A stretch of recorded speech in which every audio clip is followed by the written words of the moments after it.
Hi, and I'm sorry, did that go out live on the air? Yeah. Welcome to the In Wheel Time Car Show. Coming up, Jeff's going to bring you his pre-owned car of the week, a 2015 Ford Focus Electric.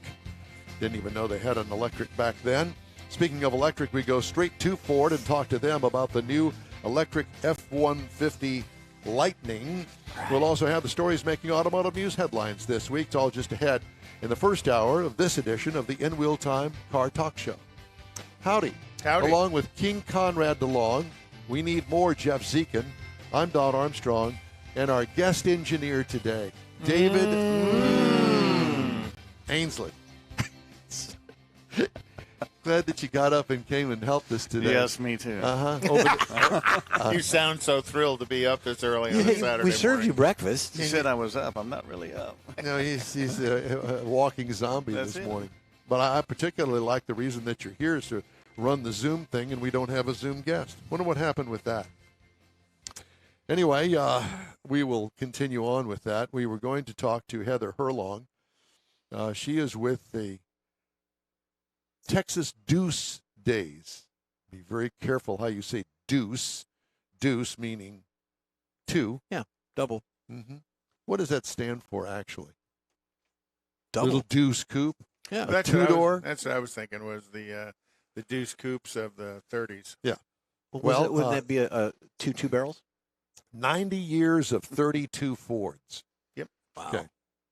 A 3-day car show experience and anniversary party. Now, I like the Yeah. party part of it. And the anniversary part, because that's a long time of a very popular car in the hot rodding industry. Well, actually, that was the beginning of hot rodding after World War II because they took those cars. Remember, during World War II, they didn't make any cars. And everything went to the war effort. And so the guys came back. They're all hot rodded up and ready for a car, and there aren't any. So let's go. Took the fenders off, put big tires on it in those days, what were big tires, Tall. which today are not. Yeah. And hot rodded up the flathead, and off they went. Because the flathead was probably the motor of choice of that Oh, era. absolutely. You know, that was the only engine that people What were year hot did they rodding. start making the flathead? I'm gonna say 30, Early 32, 30s, 33, yeah, early 32, 33. Yeah. 'cause That the was flathead- bulletproof, though. Yeah, It the was a flathead bulletproof would have motor. come with the Model A, I believe. I don't know. I believe the flathead would have come with the Model A because there was no well, the flathead V8 would have come with the Model A. Remember, that was also the engine of choice of Bonnie and Clyde, and actually, supposedly, Clyde Barrow had written a complimentary letter to Henry Ford about the 33 Ford that he drove. 33 or 4, whatever it was, yeah. So this show, apparently, according to the flyer here, ends today on the 14th. So get out there. It's out at the Tomball Railroad Depot. Okay, so that's downtown Tomball on the north side of Main Street. as You it know, goes probably through. one of the most brilliant things about Tomball and the car dealers out there, years ago, they had a thing called the Tomball Bunch. Mhm. And it was the collection of dealers out there in Tomball that apparently all got together and said, hey, let's pool our money and have the Tomball Bunch. And of course, it was a trek to get to Tomball at that time. Back in those days, Right. it was. So it had to be a destination. You had to, okay, well, we're going to make the trip out to Tomball because the Tomball Bunch is out there and we can shop for cars, and most of the major brands were out there at the time. And probably collectively, they got a louder voice advertising Absolutely. than they did individually. Yeah. And then, you know, the Tomball Bunch kind of broke up. Well, but, you know, to that end, I will say that what a brilliant advertising thing that some advertising man came up with, I'm sure, or woman. Let's put you all together and we'll just call you the Tomball Bunch. Wouldn't that be the start of Because what I could still remember it. Oh, yeah, they yeah. call yeah. the auto malls? Well, when That I would be like the Correct. start of it. where it was multiple dealers Right. involved. I remember when I lived in Oklahoma City, there was the magnificent mile of cars in Norman, Oklahoma. Right? And it was like 8 dealerships along this 1 mile segment, because in Oklahoma, the major roads are a mile apart. In this 1 mile segment, there were 8 dealerships on both sides of the road.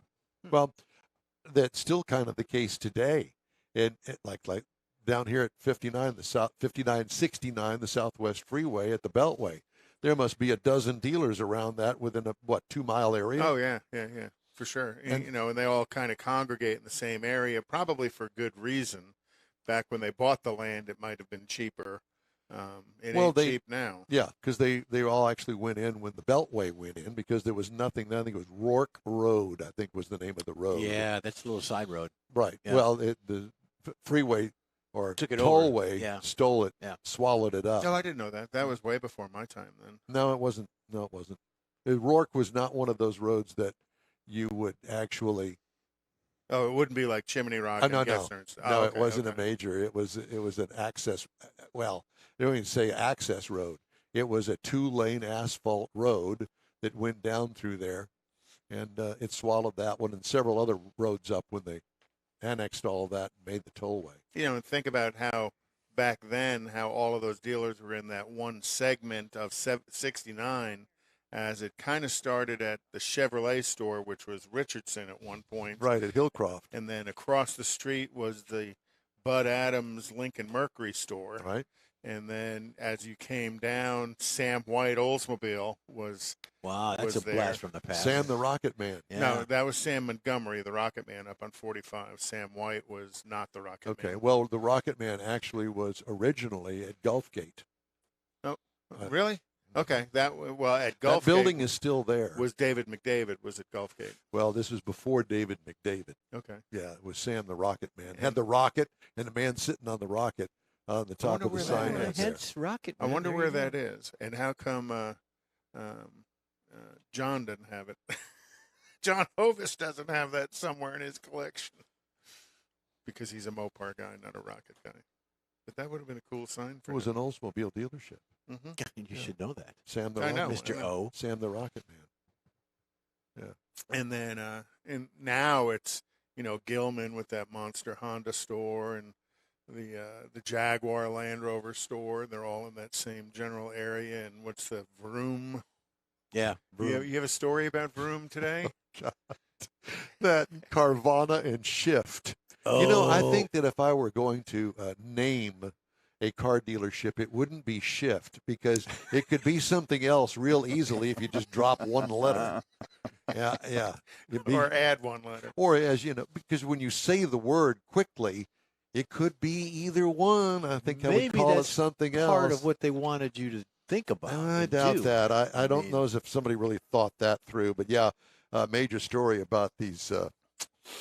Put the coin in the Knuckleheads. vending machine, and that's not going too And well. don't So- get any change back. So right now Yay! it's shiftless. Not a big fan, as you can tell. All right. Well, let's get back to what we were talking about. And joining us now in audio only for whatever reason is a lady by the name of Heather Herlong with Texas Duce Days. Heather, you there? Yes, sir. Good Well, morning. Good morning. It's good to talk to you, and thanks for joining us today. So today is the end of Duce Days, correct? Yes, sir. It sure is. We have a 3-day event each year that starts on Thursday evenings with a street meet.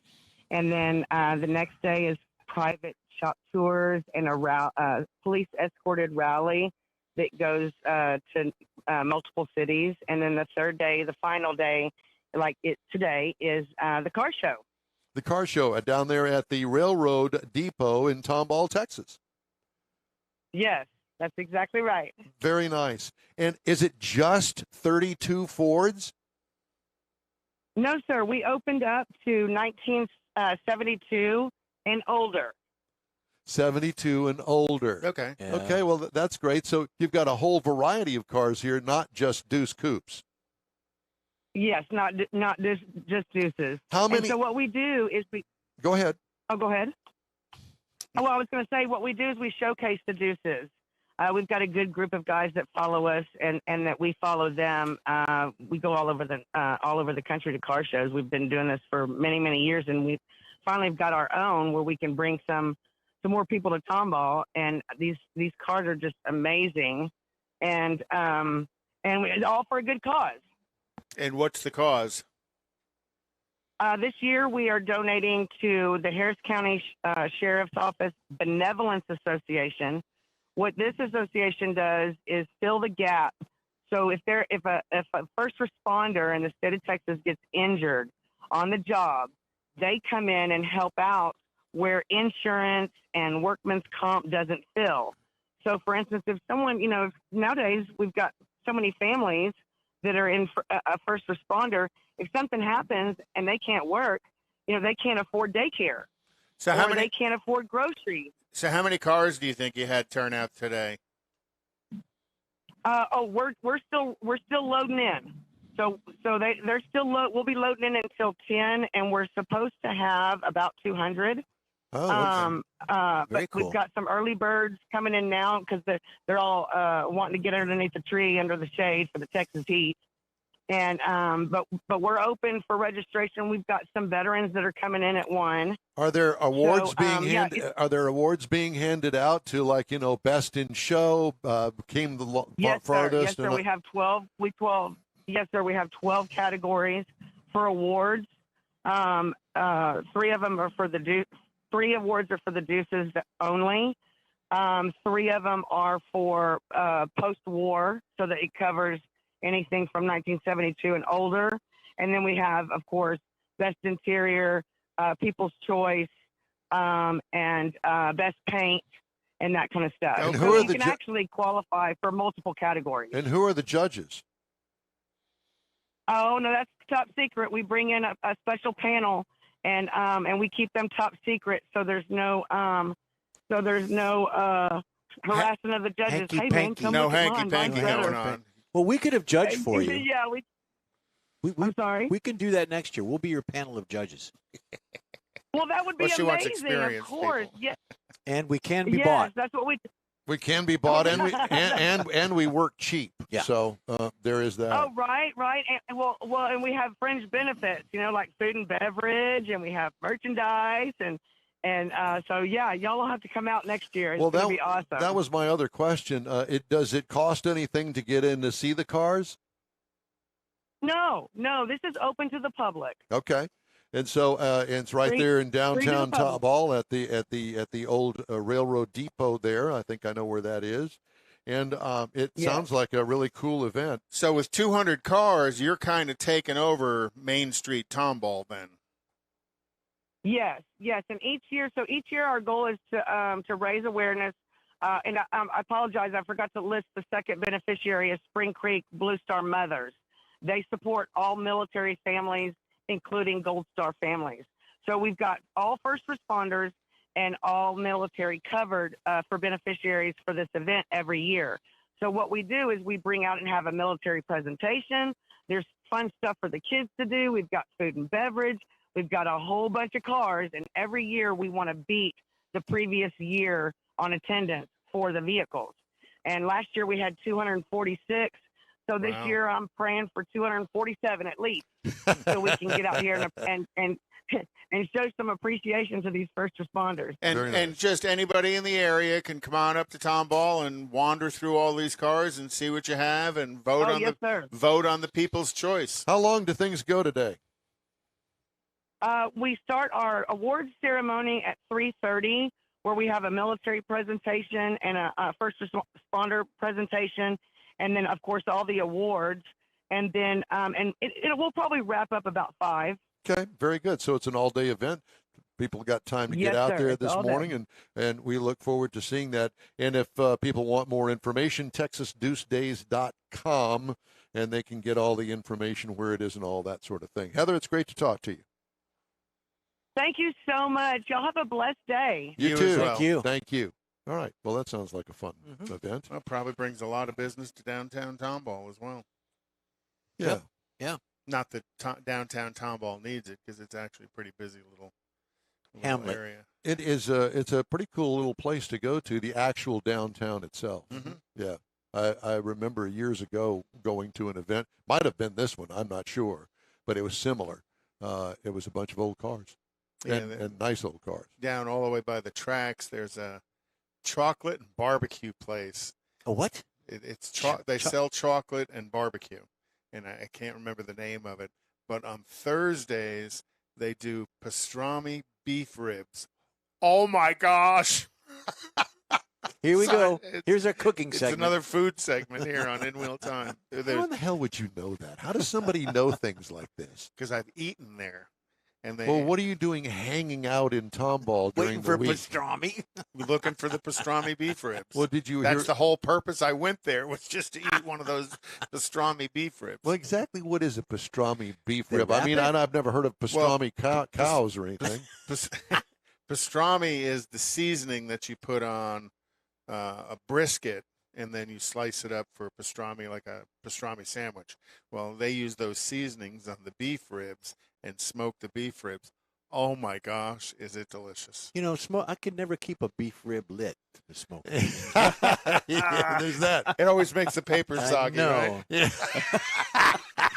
A little sauce on the side. Yeah, that's right. That's what you young kids are calling it. Well, it's always good for a laugh or two. Mhm. Pastrami. I wouldn't think. Who would think of putting pastrami seasoning on ribs? I mean, But this guy did. He's apparently doing well. he's- does very well. What's the name of the place? Oh gosh, now- Pastrami Ribs Inc. or Well, something? it's like ribs and barbecue and chocolate. We or beat something pastrami? Like that. They only do the pastrami thing on Thursdays. So you have to Oh. be there. What? Yep, they only do it on Thursdays. Lines out the door, around oh, the yes, block. Absolutely. Wow. Well, Line then out why the door. wouldn't you do that 5 days a week? Because then it's not unique anymore. I have no idea. I could didn't never ask go him. up there on a Thursday and have Well, pastrami. you could fly up there. You could yeah, forget you that. could land at the I would baseball not. field. I would not be able to go there for that. Then there's So the more- next then time there's you're more up there for on a me. Thursday, you go and get me some ribs and Get then you a bring them rib. down to work, and I'll eat them Well, down this there. isn't get ribs. This is rib. One beef rib is Like a, about all I like a can eat. Flintstone rib? Oh, like easily a Flintstone. Kind of rib. like those that they sell at what is Papa Doe? Not Papa Doe's, Papa's Barbecue. Mhm. Those kind of the beef, ribs. Yeah, great they're big huge. things. Yeah. They're huge. Never had. Never But had. Tomball's a good little Hamlet. Great phrase for it. Lots and lots of antique stores. Unique little. And things. it probably takes a while to cure it and to get it into that Meat. Yes, that's why it's only Thursdays, man. Mhm. Maybe so. Well, get them on the show. Well, only if they give us a. I was thinking Bring some samples. food, wouldn't it? Samples. All right. Well, let's move on, shall we? How about Yeah. the racing calendar? You know, racing seems to be in top gear right now. Yep. Surely is. So Don't NHRA. call me Shirley. NHRA is at the Virginia National Motorsport Park this weekend. They're at the New England Dragway next weekend, and then Bristol on June 17th. There's no pro stock this weekend at Virginia. Is this the Again? second week in a Yeah. row? Second race in a row. There's What's no pro up? stock. What I have no idea. What is that about? I'd rather watch pro stock than a lot of the rest of them. But Me too. Brittany Force is qualified number 1 in Top Fuel. With a Yeah, she record-setting smoked it. Oh, yeah, I saw that. 3:30 something. And then tonight or tomorrow night is Kansas Raceway for NASCAR. Tomorrow night? Tomorrow. They're starting at like 2:30 in the afternoon. They seem to have moved the race starts later in the day. 2:30 our time. Yeah. Well, that's where It's are Central they? Time. Where are they Kansas. racing? Kansas. So Oh, it's going okay. to be Central Time.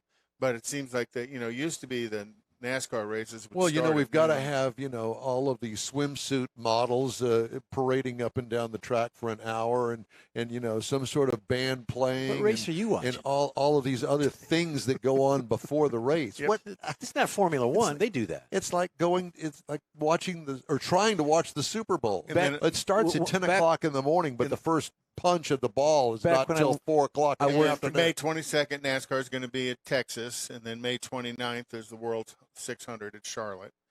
Formula One. What'd you think of the Miami Grand Prix? I loved it. I did too. I really thought it was four very and a good. half minutes that I watched it. Oh, it was awesome.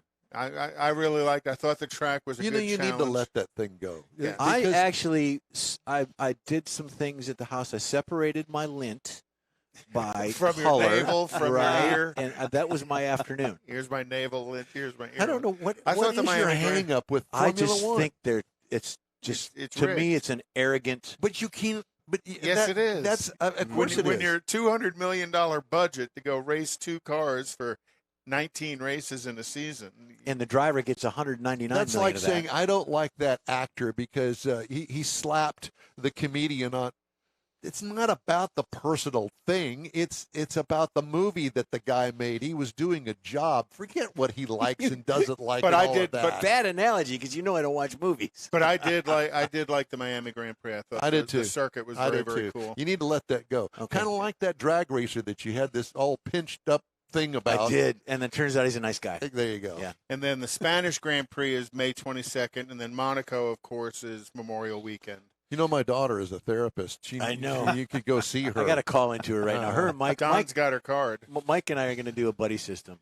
IMSA is at Mid-Ohio tomorrow. IMSA's good. So you're going to watch the Cadillacs racing and the Corvettes And the guys racing. in the Cadillacs don't have any ego at all. No, No, we no. don't. No, they wouldn't have anything like that. And then the Grand Prix of Indianapolis is today, so they're running the road course at Indy. The Indy 500 is the 29th of May. Are you going to watch that? Yeah. No egos in that No, either. No, there's no egos No. in the Indy 500. And then, of course, Gulf Coast Racing Oh, Series.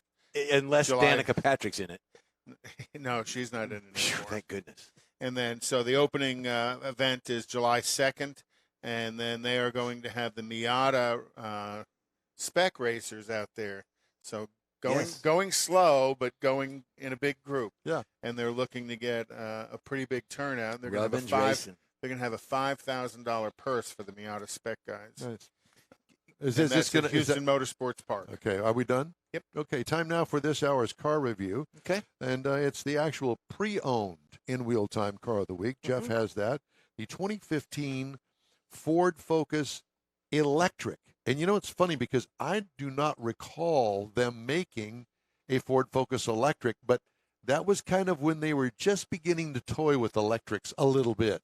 I can't believe it. Anyway. Well, and the reason why I found the electric is because I've been seeing a lot of electric vehicles on the road. So I figured, well, let's do one. Yes, 2015 Ford Focus Electric.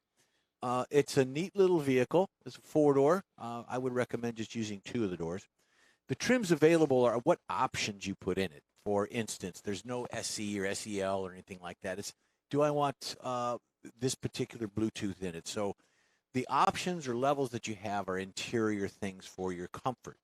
So with all that being said, it is an electric. It's a four-door, four people. It's really not conducive to four people, but two works.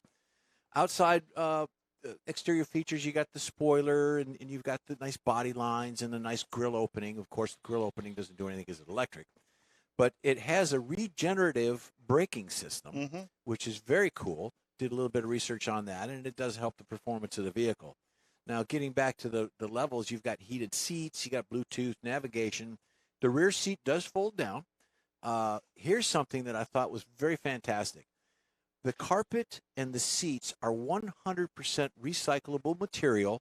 It's called Reprieve yarn, is what Ford puts in this. So that's Called what? Reprieve. Reprieve. Reprieve. It's REPREVE. Reprieve. Reprieve. Yarn. Yarn is what they use for the seats and the carpeting. So Going green. Back from Going my green. knitting days, I'd never heard that before. well, yeah, there's different aspects of knitting. We're going to do that next week. So it's got a 107 kilowatt electric motor. Top speed is 84 miles per hour, and it has an advanced liquid heating and cooling system in it. Don't really know much about that, but it goes. It's got a 76-mile range on the charge. Well, we're getting better. Well, and they've learned a lot 76. since. Yeah, and we're going to do some. We're going to do some math here in just a second. 20-hour charge if you have 110 or 120 volt capability. 3.6 hours to 4 hours if you have 220 to 240. Now it has a 6.6 kilowatt battery onboard charger, which is probably the regenerative part of it, and then if you have the Leviton charging system by Ford, which is a 240 system, you get it in that 3.6 I used to have a pair of shoes by Leviton. They were really good. They were the pumps, weren't they? They were. They were. So we're going to do the math now. It's 110 city MPGEs, miles per gallon electric, but you're only getting 76 miles on a charge. But that's okay. So if you do grocery shopping in church, this is a perfect vehicle That's exactly for you. the point. Because if you have means, And this vehicle is under 10 grand. So if you're a retired couple, my folks are retired. They had a golf cart. They lived on a golf course. But you need the big Buick to go out Right. to the country club. And Kathy explained this to me as a very elaborate golf cart is what it is. And it's true. I mean, but you've got heating and things in it as well. Got windshield Bluetooth. wipers on it. Yeah, in case absolutely. A little shower so you and could that go. sort of thing. You could go to the park. You could go to the HEB or whatever the case. It's a car for the urban or metro urban. It's kind of like. Did you happen to see the video that I posted of the little old lady up in Wisconsin that has the 57 Chevy, and Yeah. she is the original owner? Yeah. Did you watch that Yeah. video that I posted? Yeah. That is really Very cool. cool. I thought. So the vehicle is pretty peppy. It's got two 25/50/17s. They've got the premium painted aluminum wheels on it. Ooh. And this vehicle is $99.91. $9,900. And on the used vehicle pre-owned. market. It Maybe you also can had, find and one. I'll bet you it's a little higher today than what you've been. There's a because the few used car out there. market's so There's a going few up. out there, and they're mainly Florida and California. Yeah, 'cause Imagine that. Well, I didn't realize that they had made a full electric. I didn't either. It's very cool. And it's got about 95,000 miles on it, Okay. roughly. So it's in the sweet spot. But I was for the just going money. to say 95,000 miles on an There's electric. nothing. That ain't Yeah, nothing. You know, just look at the service records of oil changes and stuff, and you'll. There are no oil changes. changes. Oh yeah, see. There's that. Anyway, Hey, I want to remind everybody that the In Wheel Time Car Show streams on iHeartRadio, Facebook, YouTube, Twitch, and InWheelTime.com, and podcasts are available on your favorite podcast channel. In Wheel Time Car Show continues right after these brief messages.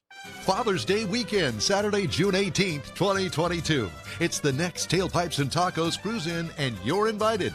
Tailpipes and Tacos Father's Day edition will be at the same Loopy Tortilla in Katy, 8 to 11 a.m. on Saturday, June 18th. It's the only place cruisers compete for trophies and other prizes. Enter your vehicle for Best Hot Rod, Best Classic, and Best Modern Classic. Tailpipes and Tacos is Houston's coolest cruise-in and is your opportunity to see the best hot rods, show cars, classics, and resto mods, and get Loopy Tortilla breakfast tacos and adult beverages. There's no entry fee, and cars will automatically compete for custom Loopy trophies and other prizes. It all happens at the Loopy Tortilla Tex-Mex in Katy on the Grand Parkway at Kingsland Boulevard, just south of I-10. Kick off summer with Tailpipes and Tacos Father's Day edition, Saturday, June 18th. The In Real Time Car Talk Show will be there too. Celebrate Father's Day, the start of summer, and the return of Tailpipes and Tacos. Saturday morning, June 18th, 8 to 11. We'll see you then, weather permitting. Want to take a minute to tell you about Gulf Coast Auto Shield, a Houston detail company like no other. Gulf Coast Auto Shield offers paint correction services that'll give your car, truck, or SUV a like-new shine. Afterwards, you'll want to protect it with a professionally installed nano-ceramic coating or protection film. Worried about your very expensive windshield getting damaged, broken, or cracked? Let Gulf Coast Auto Shield install ExoShield, a windshield protection film. Give John Gray a call today or check out their website, gcautoshield.com.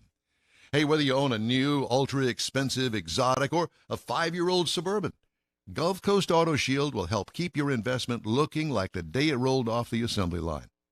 Gulf Coast Auto Shield is conveniently located on the South Sam Houston Parkway, just south of I-69, the Southwest Freeway.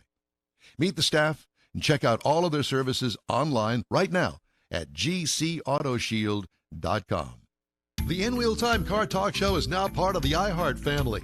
Now you'll have access to 24/7 Car Talk anytime you need a fix. Just download the iHeart Radio app and ask for In Wheel Time Car Talk, and there we are. Be sure to save us in your iHeart library for instant access. No matter where you are, you have the best Car Talk Show right on your PC, laptop, or mobile device and never have to worry about finding us again. Of course, you can always get access to our video and audio streams via InWheelTime.com and your favorite podcast channel, and all of this is free to you. From the iHeart Radio app, you'll not only hear our Saturday morning live show, but the best shows of the past, updated weekly.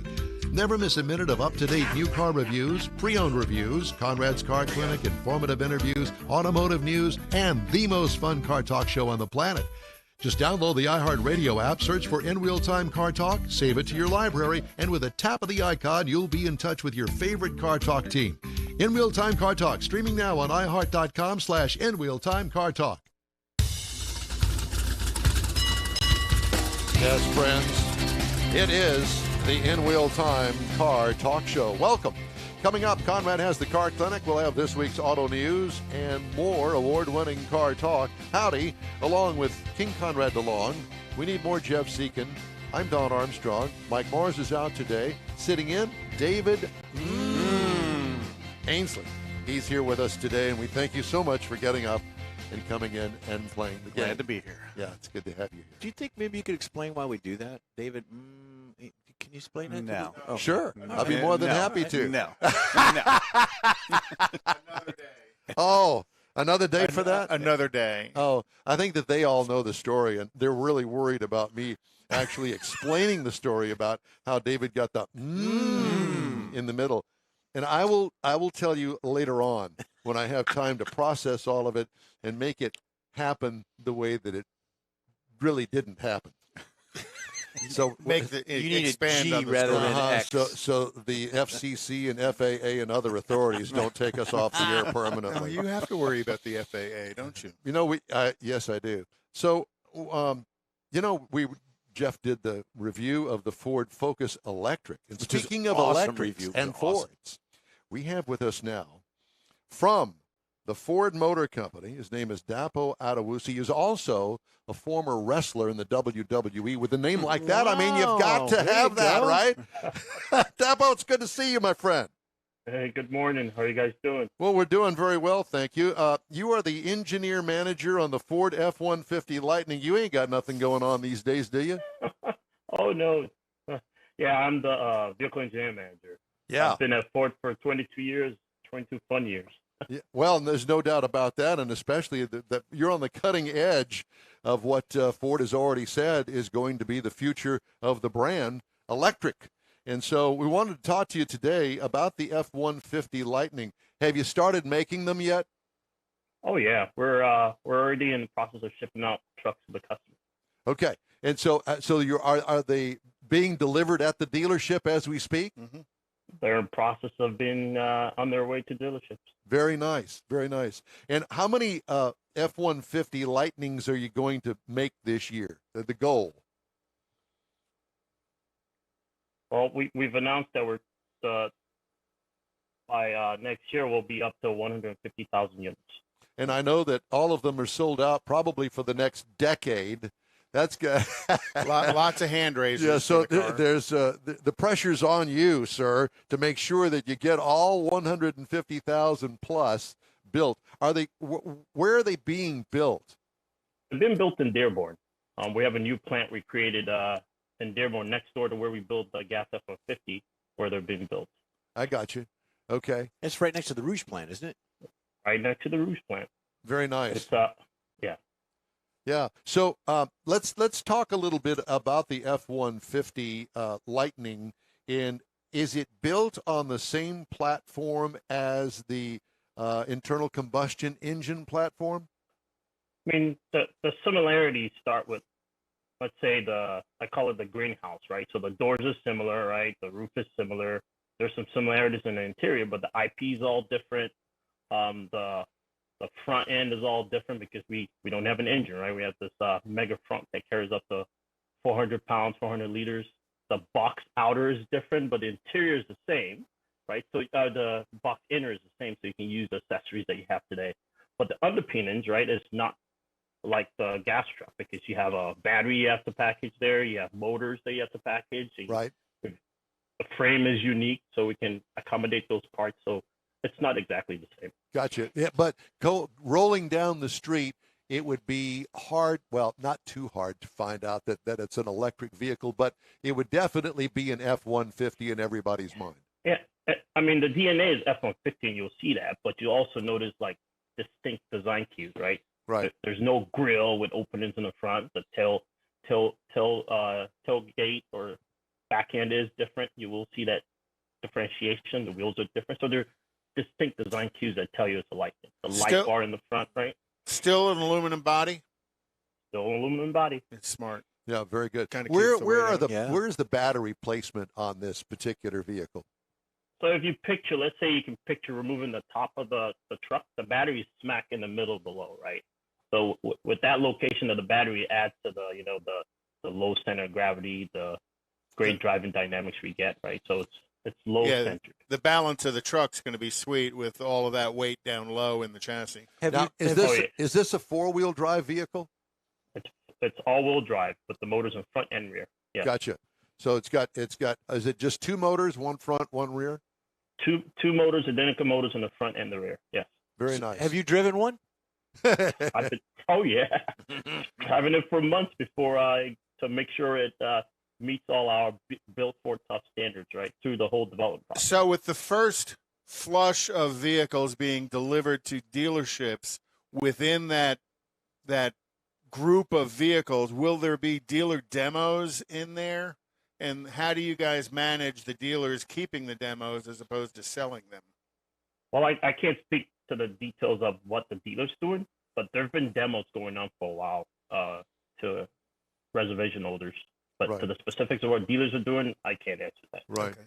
Well, I would imagine that if I were a dealer, yes, the money would be there to sell that, but I would want to keep it so I could sell orders Yeah. of the vehicle. You want to take a drive in it? Let's go for a ride in it. I think that once you take a ride in Well, it, you got to think the dealer wants the demo for himself as well to try. It's kind of the opposite of a lost leader.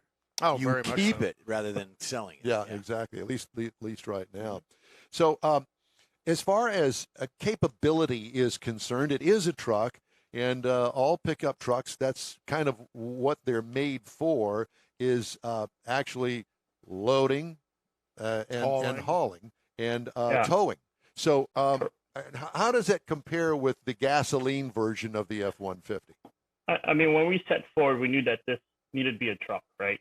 It's a truck from the first. So the truck can haul up to 2,235 pounds. That's a lot. It can tow up to 10,000 pounds, right? Oh, yeah. So if you compare that to the F-150 family, right, you have gas variants that go all the way to 14,000 and lower. So it's smack in the middle. And we do know that majority of our customers, they actually tow 10,000 pounds or less. So it's a lot of capability. It's a lot of it's built for tough. It's gone through the same rigorous tests we do on the gas F-150, so it meets the same standards, right? So we actually even I personally went out to Arizona, Davis Dam, where we drove up 6 to 7% grades. It was about 118, 120 degree weather. We did that multiple days. That's the rye grade on up to Payson, isn't it? Yeah, well, the Davis Dam, yeah, around Laughlin, you come up from Right. Laughlin and go all the way up like about 10 miles or so, right? And we even went out to Colorado and drove the TFL ice gauntlet, they call it, on I-70. Supposedly like the toughest stretch for towing trucks. We drove all the way from Denver. Oh, up to the Eisenhower Eisenhower Pass. Pass, yeah. Yeah, which was it was actually very cold that day. It was below zero, but the Oh, truck wow. was great too. So we've done all kinds of tests like that to ensure that 2,000 pounds, that 10,000 pounds is very capable. Validating its capabilities. Without a load or towing anything, what is the range of a charge? Yeah, so for the three variants, right? So for the standard battery, the range is 230, right? Then we have the Lariat with the extended range battery, that's 320. Then the Platinum, the top of the line, gets 300. Okay, which is With the right in range of what a gas-powered vehicle is going to go on a tank of fuel. That 250 to 320 range is Yeah. not uncommon for a gas-powered vehicle's fuel Right. tank. Now, let's also make everybody aware of the fact that you're not doing away with the gasoline-powered F-150, at least not at this point. We're still selling gasoline F-150s. That's correct. The number one selling truck forever. Yeah, forever. Or number one For selling 45 vehicle. years, it's been king of the hill. Yeah, Yeah. Some states have state birds and state this and state flowers. We got state trucks. Yeah, well, Texas. we Well, welcome definitely to do here, Texas. in Texas. As far as, the availability of the truck, obviously everybody is chomping at the bit to get an F-150 Lightning. Mhm. And do you have any plans to maybe perhaps bump it up to a 3/4 ton capability? Can't really talk about future plans. No. That's why we ask. Hoping you'd slip a little bit. So with that, the content level of the first 2,000 vehicles you're building, are they going to be high content vehicles, low content vehicles, or a range of various contents? I mean, it's not specific to one. It's all the way from the Pro to Platinum. So we're selling every variant. Okay. Yeah, because I know a lot of times as new vehicles are released by various manufacturers, they sell generally the highest content vehicle they build, and it's good to see Ford's going to sell the range of Lightnings from the power plant or the power packs as well as the content level. So you said the Pro, so you are building a work truck version of this, I'm assuming. Yeah, that's the entry level, which is right below $40,000. That's for the commercial user. Yes. Now, will it also have the capability that the gasoline, or at least the option that the gasoline motor has, and that is to have a charging station within the truck, and you can run all the tools and maybe some components of the house? Oh yeah, it's going to have the intelligent backup system. It's going to have the profile on board, which is what you're referring to. That has the outlets in the front, outlets in the bed. Yeah, all that capability is there and more. How difficult was it managing the engineering aspect of building basically a new from the ground up vehicle? I mean, you basically started with a clean slate. You know what the cab was kind of going to look like.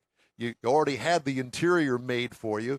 How was it engineering the rest of it, though? Because, as you said, it does have a frame unto itself. Yeah, so lots of challenges, right? I mean, for example, like all the stuff I've mentioned about Davis Dam and Eisenhower, right? Early on, we learned that our initial engine specifications or certain components within the engine needed to be upgraded, right? So we had to fix that, right? And in the end, it was robust.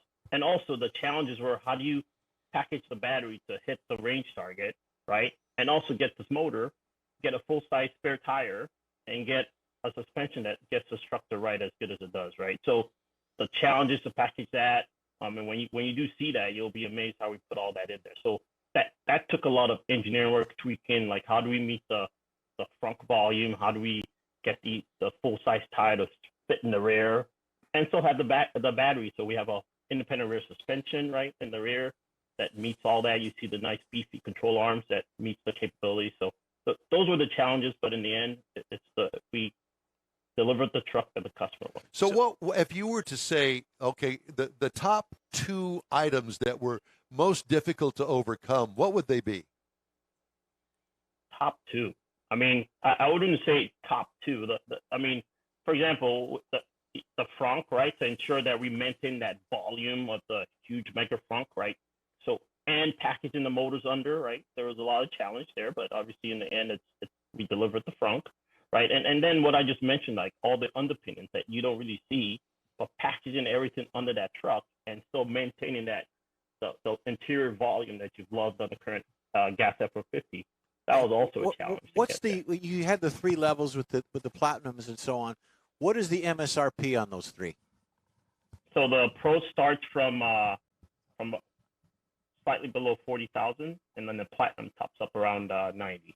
Yeah. So the Lariat is probably 70-ish to 80. And then how does it weigh? What's its weight compared to the ice-powered F-150? So the Ranger weight from the lightest variant is about 6,100 pounds all the way to close to 7,000 pounds. Okay. And then the battery, so it's probably roughly about 1,000 or so pounds heavier. So the level of battery pack determines some of the final weight of the vehicle. I want to go back to the engineering aspect of this. How many meetings do you know of that you guys had in engineering a new vehicle from the ground up? Was it 1, 2, 3 a day? How did that start? Oh my goodness, it's all day, right? I mean, just to get to the point of shipping the trucks out, right? There are issues the team has to meet on daily, right? Even earlier in the design phase, right?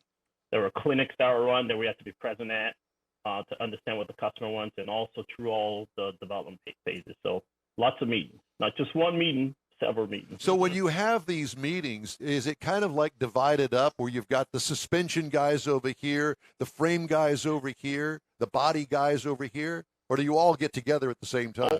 It's a collaborative effort to deliver the truck, right? You might have teams that they get, let's say, hey guys, go fix this issue. They go off and tinker around and think about what it takes to deliver it, and come back and talk as a team. In the end, it's a team effort to fix all the issues that we've had. Is there I'll ask this. I know what the answer is going to be, and you're not going to be able to talk about it. Is there a Raptor version? Like you answered your own question. I know, but I still have to ask. I have a question. Is there going to be a Woodward Dream Cruise this year? There is one every year. Okay, making sure. Because we're trying to make a plan to travel up there to participate. Yeah. Perfect. Yeah, and be hosted in the Ford booth. Yes. You know, we're gonna if we're gonna Talking go about the F-150 Lightning Raptor and get a plant tour and then be able to. He's trying to pull the info. We'll get that when we do the plant tour. Yeah, we're real excited about the F-150 Lightning. That is for you guys to pretty much be first to market with this volume of a truck and such a strong following of customers that are truly F-150 devotees. That's part of why you guys are going to be selling 150,000 of them a year and have a waiting list of people in excess of 200,000 for the first year of production. Yeah.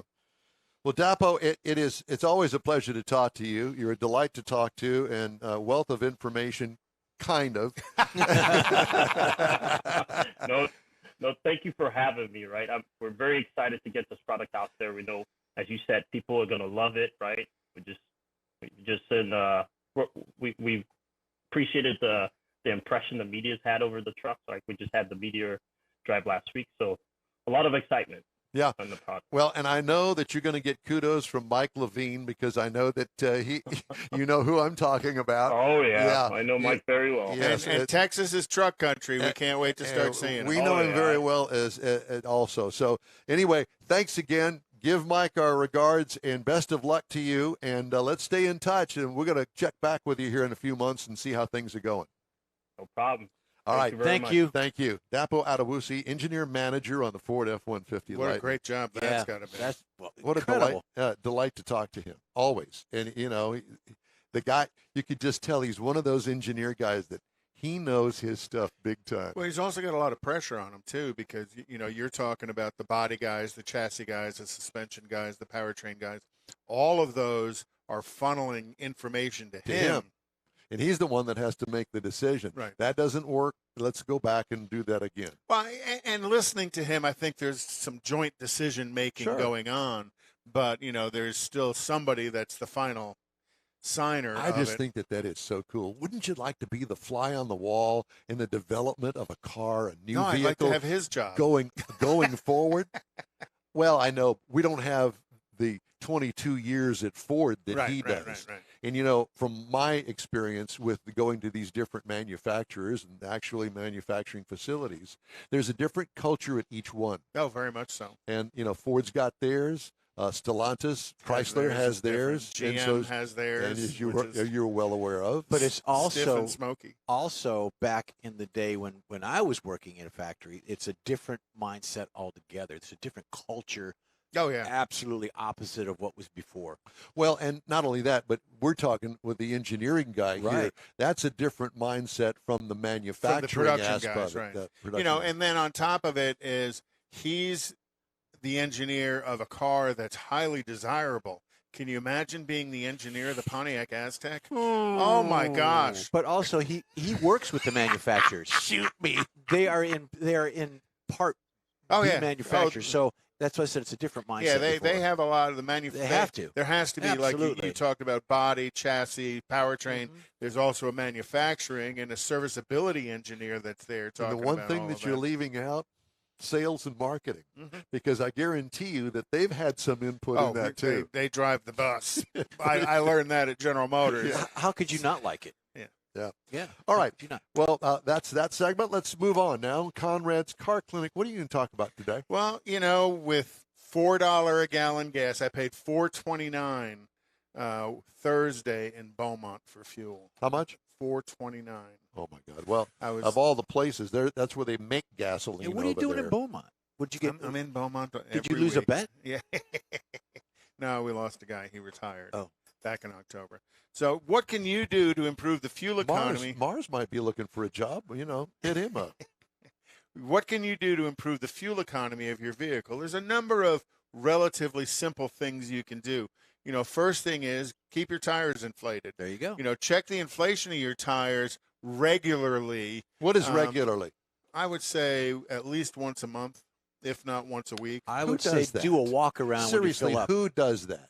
Well, one of the easy things, and I do this with some regularity, easily once a month, if not every other week, is I get my tires checked at Discount Tire. Yeah, you free, drive in, free service, yeah. They'll check your tires for you for free. It takes maybe 5 minutes, and off you go. Or just Especially a because visual. I'm carrying so much stuff in the vehicle, I don't want to have a tire issue. When you're gassing up, when you're filling Right. up, do a walk around. So properly inflated tires can give you about 0.2 of a mile per gallon. 0.2? That much? Mhm. Really? Yeah, which kind of surprised me, but not really, because you got to think as the tires deflated, its circumference is smaller, so it has to rotate more times to go the same distance than when the tire is properly inflated. So, upgrade your motor oil. Make sure you're using the motor oil that's spec'd for the vehicle. Don't use cheap motor oil. There's a reason it's cheap. And within those motor oils, from the factory oil has a certain level of friction modifier in it. You can also get some friction-reducing additives to help improve the fuel economy, and that can add another 1/10, maybe 0.2 of a mile per gallon by using motor oil that's got the right friction additives in it. Get regular tune-ups. Now, I say tune-ups. There really isn't any tune-up, so to speak, in a car today as it used to be. It's really going to make sure that you're keeping a clean air cleaner in it, air filter in it, and fresh spark plugs in it, as well as the tune-up piece of it that I see is keeping the engine and injectors from filling with carbon. All right, let me ask you this then. Let me interject here. I got a 21-year-old car sitting out there. Does that car need spark plugs I would think at 20,000 miles? no, probably not. It may because of age, but that LS motor is about 90,000 miles for a set of spark plugs. Thank you. It doesn't need plugs at Good. this point. Good. But it should have a fuel additive put it in the tank on a regular interval. Well, I think that you need to supply me with some. I think I have in the past. Or You if have. you change the plugs, you can get in the 12s, maybe even the 11s. Well, no, you just need a different driver. Oh, okay. Somebody who's willing to launch it hard because they're not afraid to break Don's car. That and a supercharger that breaks springs and swallows valves. It's to loosen up behind the wheel. That's right. But again, keeping the vehicle running correctly. If a check engine light comes on, go get it checked. Go figure out why that check engine light is, because a lot of times those check engine lights, if they're having an impact on the drivability of the vehicle. Also, you want to make sure that you're replacing the air filter on a regular interval. Old clogged up air filters definitely have an impact on your fuel economy. And then using a high quality fuel tank additive to keep the injector spraying correctly. You want that injector to spray a nice fine mist. You don't want the injector to spray big droplets of fuel, kind of like your shower head. When your shower head gets old, it gets crusty, and that crusty causes it to spray bad. Well, you want to make sure it sprays correctly. Talking about old and crusty, here's Don. Plan ahead.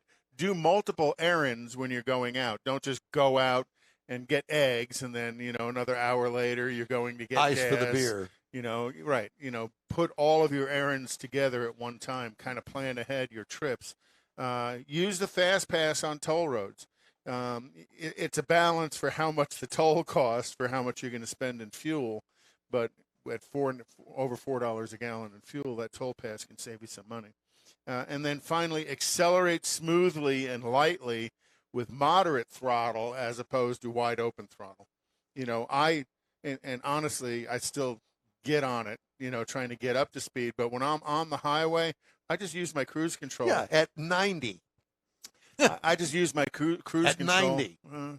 But still, I just use my cruise control to up and down my speed. I got it. Because it accelerates softer than with me in the foot. Thank you. You can do all of those things to help improve your fuel economy and maybe get a couple of miles to a gallon more. And on your way to the dealership for your recalls, Hyundai Motor America is recalling up to 215,000 Sonata midsize sedans from 2013 and 14 model years and replace a low-pressure fuel hose because of an issue, increasing likelihood of a Thermal event.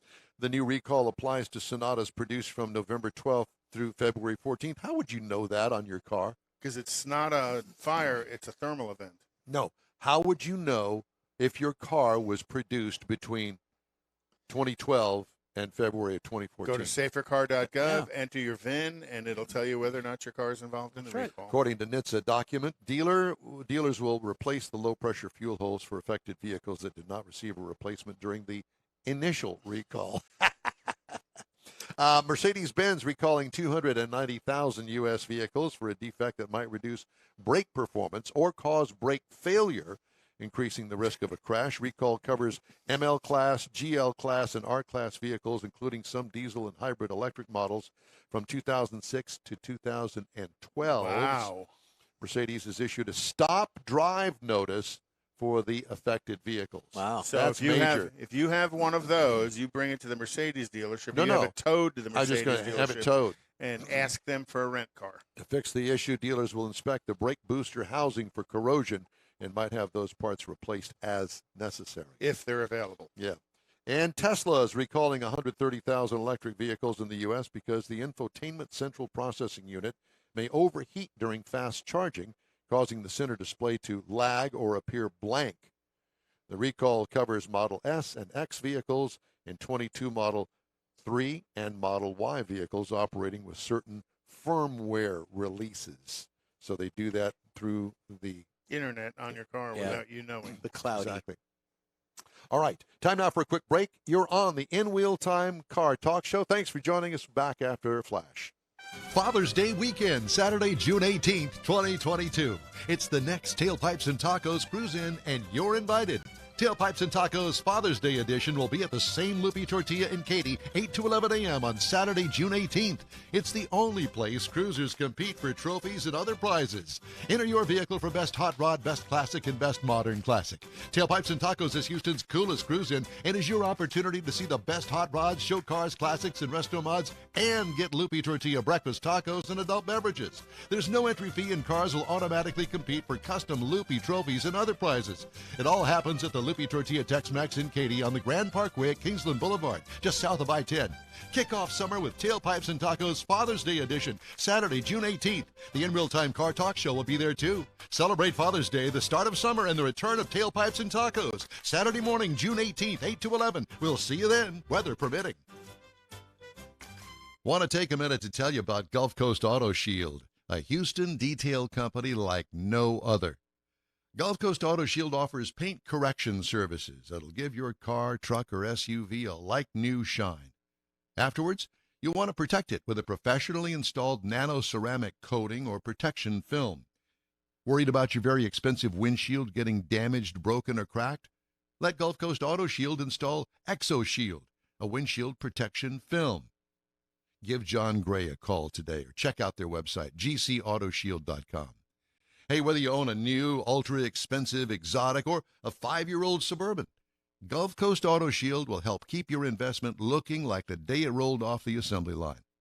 Gulf Coast Auto Shield is conveniently located on the South Sam Houston Parkway, just south of I-69, the Southwest Freeway. Meet the staff and check out all of their services online right now at gcautoshield.com. The In Wheel Time Car Talk Show is now part of the iHeart family. Now you'll have access to 24/7 Car Talk anytime you need a fix. Just download the iHeart Radio app and ask for In Wheel Time Car Talk, and there we are. Be sure to save us in your iHeart library for instant access. No matter where you are, you have the best Car Talk Show right on your PC, laptop, or mobile device and never have to worry about finding us again. Of course, you can always get access to our video and audio streams via InWheelTime.com and your favorite podcast channel, and all of this is free to you. From the iHeart Radio app, you'll not only hear our Saturday morning live show, but the best shows of the past, updated weekly. Never miss a minute of up-to-date new car reviews, pre-owned reviews, Conrad's Car Clinic, informative interviews, automotive news, and the most fun car talk show on the planet. Just download the iHeart Radio app, search for In Wheel Time Car Talk, save it to your library, and with a tap of the icon, you'll be in touch with your favorite Car Talk team. In Wheel Time Car Talk, streaming now on iHeart.com/In Wheel Time Car Talk. It's the In Wheel Time Car Talk Show on iHeartRadio. Just ahead, we talk with Randy Weldon, matron of car clubs across the Houston area. Matron. Matriarch. Mike Mars reviews his new car of the week. Plus, we'll have the upcoming events calendar and this week's auto news headlines this hour. It's just ahead on the In Wheel Time Car Talk Show. Howdy, along with King Conrad DeLong, Jeffrey Zekin. I'm Don Armstrong. Mike Mars is off today. Filling his place is David Ainsley, our chief executive engineer and Mr. Know-It-All. You're a nice lady. Mm-hmm. Speaking of nice ladies, let's talk to Randy Weldon. Ladies and gentlemen, the famous and fabulous Randy Weldon. Randy, how are you, sir? Mr. Mustang. I'm good, guys. How about yourself? Well, you know that we just joke with you a little bit now and then. You're a car guy. We can do that because we love you. We love you. But you guys know I pay you back for that stuff. Yes, we do know that as well. How have you been? What's going on? Oh, I'm good. No, not much. Headed up to western South Dakota. What is up there? We got a new hotel opening up there. Oh, yeah? Oh, do you not follow Randy on Facebook? He takes these pictures of these hotel hallways because he is the guru. Well, he's the aficionado. satellite TV engineer that goes into all these hotels and changes the channels. So if you stay at the same hotel over time, they're always changing channels on you. Oh, so you know Mike Mars. I've heard of Mike Mars. Yeah. So I did not know that you did those sorts of things. And I actually create the channel guide that you see on the TVs. Nice. Well, I guess that's nice. It depends on what hotel you're in and what kind of channels are the options. Have you put all sorts of things on the channel selection thing? And what's the best hourly rate you get? If I go back to the early 1980s, that is where I started. There's a whole underground world of hotels there in Houston. Yes. With little fences around them and stuff. We put interesting things on the channels then. So are you still involved in the National Mustang Organization? Oh, yeah. Yeah, I'm still on the national board. We just had a meeting April 30th, actually. Yeah. And so tell me what the club scene for the Mustangs is like here in the Houston area. Well, it's interesting. People are having trouble getting people, car enthusiasts to come out and do things. But every now and then you'll see a get-together that's just blown out of the water. I know on the Mustang front, we've got the 3 local area charter clubs, Mustang Club, America Charter Clubs, working together again. So Mustang Club of Houston just got a new president this year with Richard Jones. Mustang Club or Northside Mustang Car Club just got Vernon Wilhelm as president. And the Beaumont Wild Horse Mustang Club just got Todd Quick as president. So the 3 of them today are on a cruise out to the Picket House in Woodville, Texas. I think it was last weekend or 2 weekends ago, we had the Wild Horse Mustang show. And upcoming, you've got the Northside show on June 11th. At Gullo Ford. Quite a big one. At Gullo Ford in Conroe. It is at Gullo Ford, the 13th annual, if I'm not mistaken. And it's 8 a.m. to 2 p.m. at Gullo Ford. I'm assuming Mr. Gillo is going to bring a few of his collectibles out there to display as well. He usually does, yep. And some very cool cars. And I will say this. Tony Gullo is probably one of the nicest car guys you've ever want to met. Yep. And for a dealer, the guy has done very well as a dealership owner. But he's got the personality that goes along with somebody that you would expect Tony Gullo to be. And he's got a great relationship with the car clubs as well. Yeah. He's a car guy. Yeah. Yeah, because he's got a collection that is not just Fords. He's got a great collection of cars up there. Yeah. It's funny, guys, to see him. He's 87 years old. Right. But to see Tony Gullo start talking about his cars, he lights up like he's a little kid. And he loves them. And he's sharp as a tack. And his body may be 87 years old, but his mind is still of a 25-year-old car guy, and he knows everything to know about those cars in his collection. Yeah.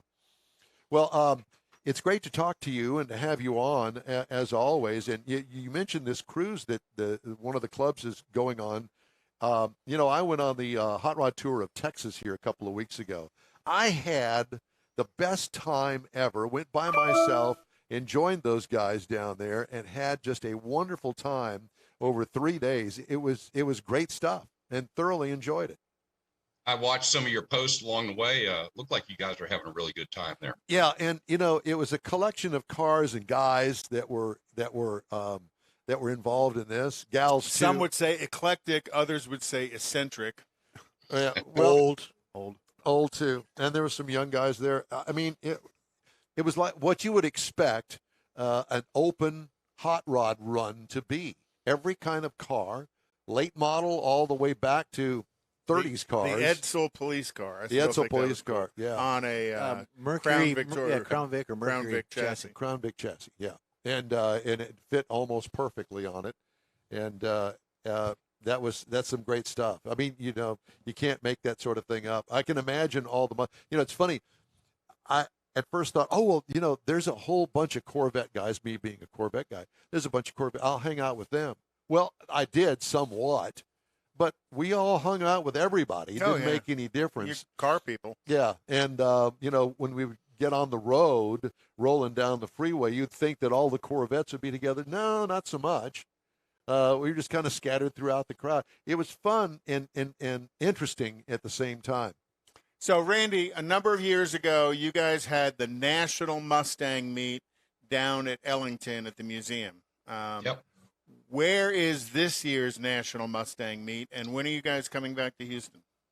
Well, there's 4 meets a year that Mustang Club of America approves, and they start usually around the end of March, and then there's one in June or July, another one sometime during the summer, and then the Grand National is always the Labor Day weekend, or right around Labor Day weekend. So the next upcoming one is Memorial Day, or I believe it's right around Memorial Day weekend, out in California, in Northern California.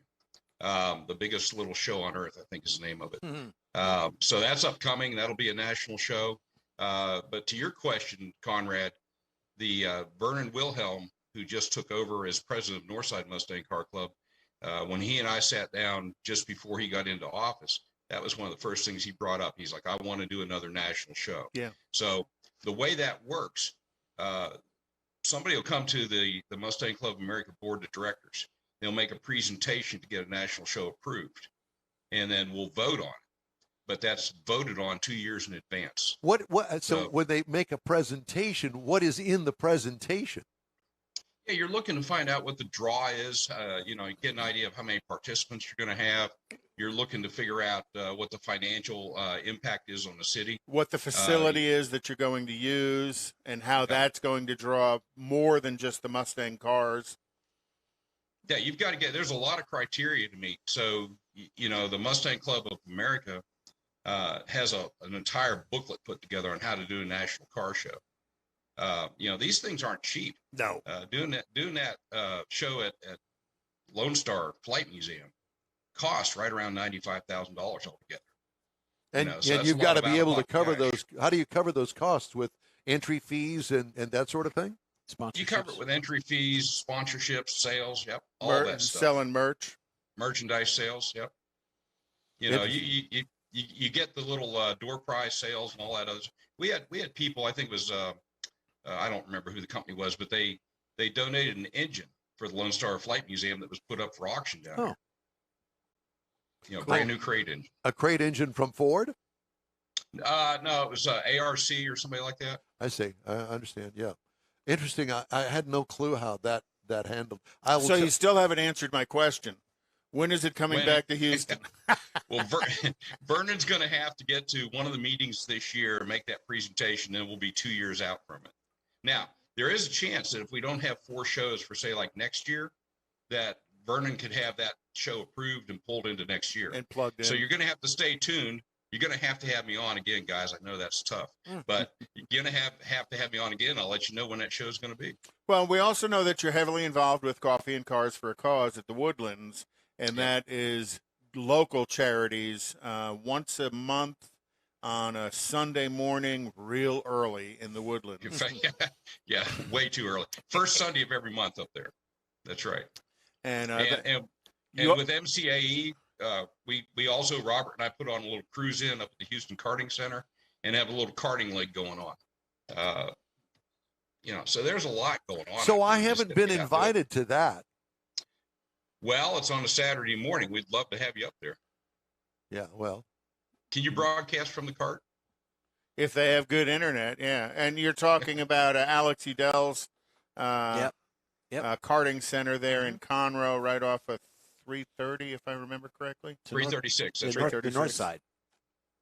It's on the north side of town, right? I want to watch Don drive around in one of those carts. you know, I love go-karts. I don't know how much they would love my back or my back would love them. But They're a little rough. yeah, you know, maybe a back brace or something. I would be a little bit concerned about the smoothness of the track.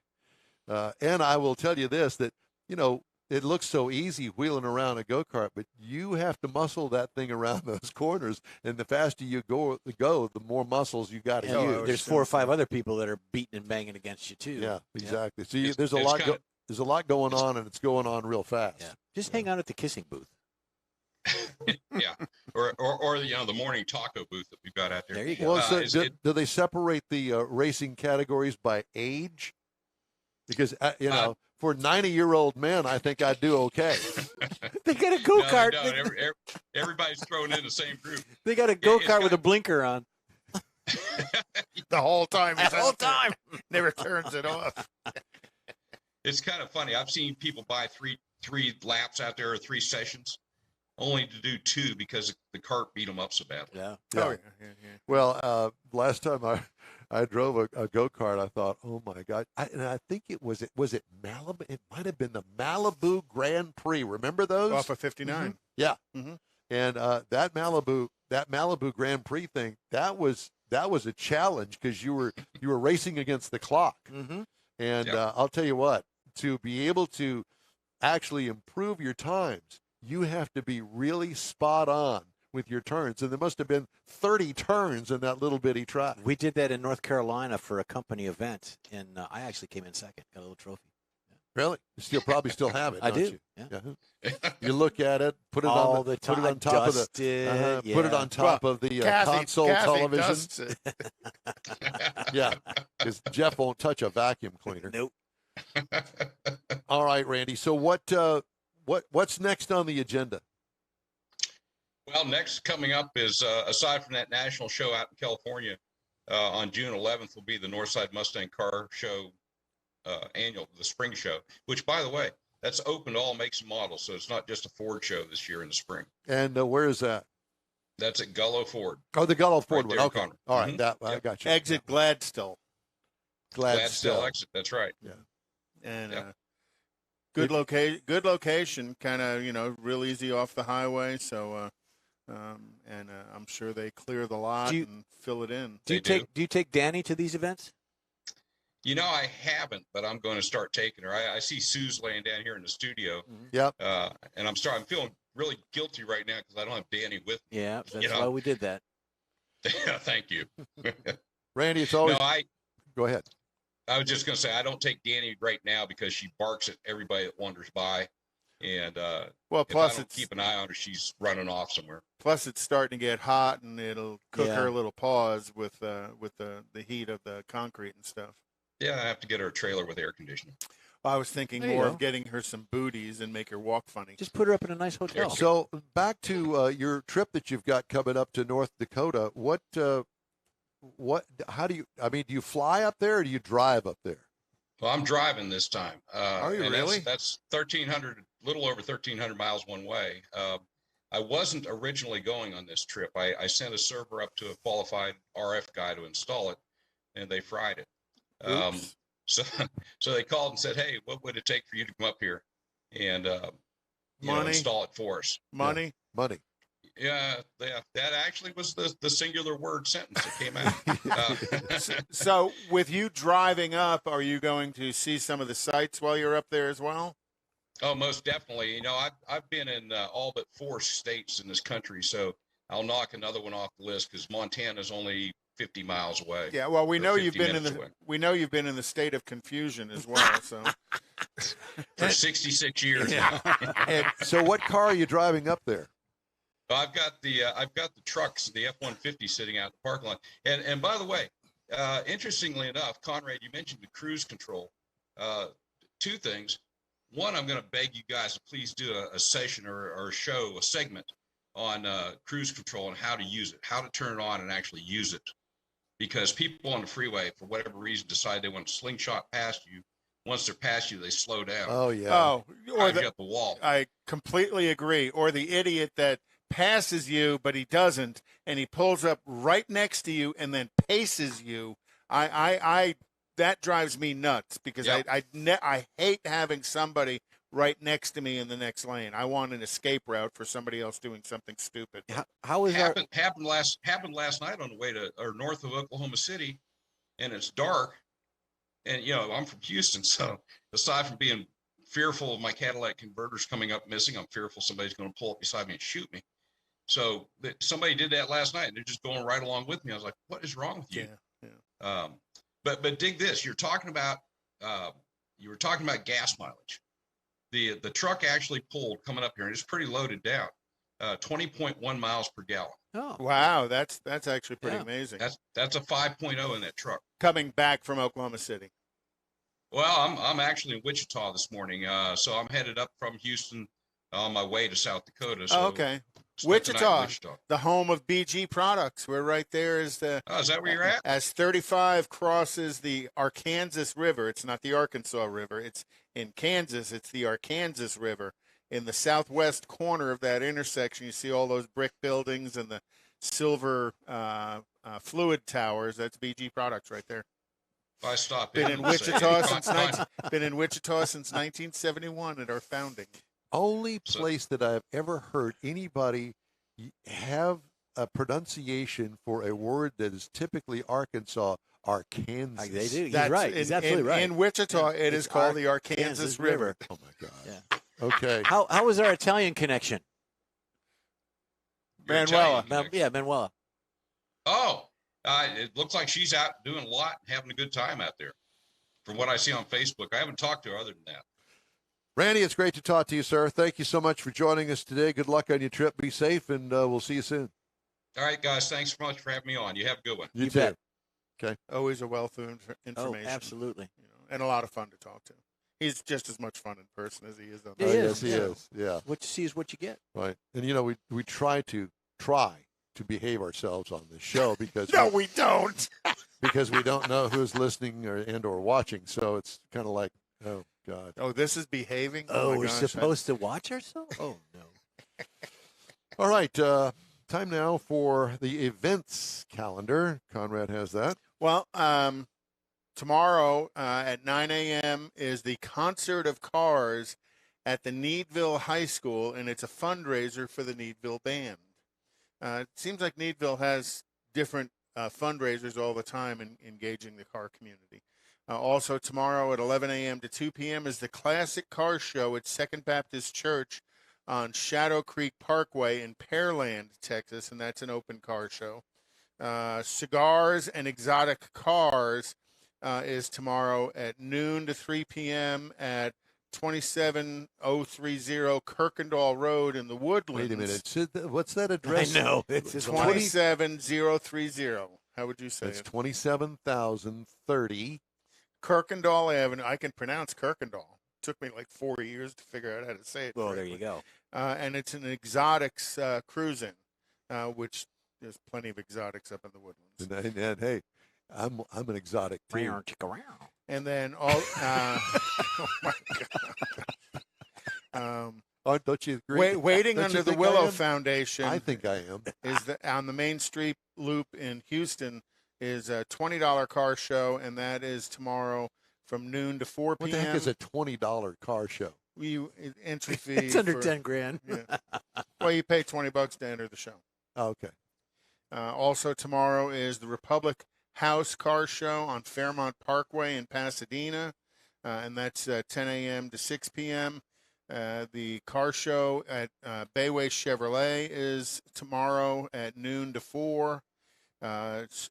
The Show Out Sunday Car Show at the Detail Garage on Gulf Freeway, which is down your way. Mm-hmm. I go there. And then on the 18th is the Freddy's Steak Burger out in Katy. All right. Thank you, sir. Time now for this hour's car review. Now, Mr. Mars is not with us this morning. He's out. And he did record his car review. So we're going to listen to that now. He put his shoulder into it. Apparently so. And so we're going to listen to the review of the Infiniti QX80. Much like its name describes, the Infiniti QX80 is a full-size SUV. Now, this is a large vehicle, and it actually came out in 2011, so this is the second generation. It's available in 3 trim levels. You have the Luxe, the Premium Select, and the Century. All-wheel drive is available in any one of these 3 trims, and they all seat 7 or 8 people. Now, the Infiniti QX series still contains that boxy style, that big SUV look, while some of them have kind of gone on something a little sleeker, different stylings, but this is still a big looking vehicle. It's got the power heated folding side mirrors, got a power moonroof, power rear tailgate that lifts up for you. Now, it's got some small running boards on it. Now, when I say small, they're not the big, thick ones like you might find on a truck. They're large enough that you can use to get into this vehicle if you need them, but they don't stick out so far that you got to step over them to get out. So it's a really nice setup there. We happen to be running on the 22-inch aluminum alloy wheels because we're in the Century level. Now, when you get to the inside of it, the first thing you're going to see is this new 12.3-inch touchscreen that's sitting right up there in the center of the whole dash. And this is where you're going to find all your convenience controls, including the 360-degree camera system. Now, this thing is pretty handy because, again, this is a big vehicle. And a lot of places are, it feels like anyway, the parking spaces are getting smaller. So with having this 360-degree ability to look around the vehicle, makes a little more confident in pulling into a parking spot that's surrounded by vehicles. Now, you're also going to see that we've got leather seating surfaces. The front are heated and ventilated. The second row is heated, and they fold down and fold forward to make it easier to get into the third row. Now, that third row is actually a power folding, and the switches are on the inside the rear lift gate on the right side and left side that you can fold them down and fold them back up. Now, this thing is filled with a Bose 17-speaker audio system that really and truly you can crank this thing up, lift the tailgate, and just kind of hang out and have your own little tailgate party there. So there's lots of cargo room in this vehicle. Nobody feels crowded sitting in the front or in the second row seats. So there's plenty of room. It just feels big because it is.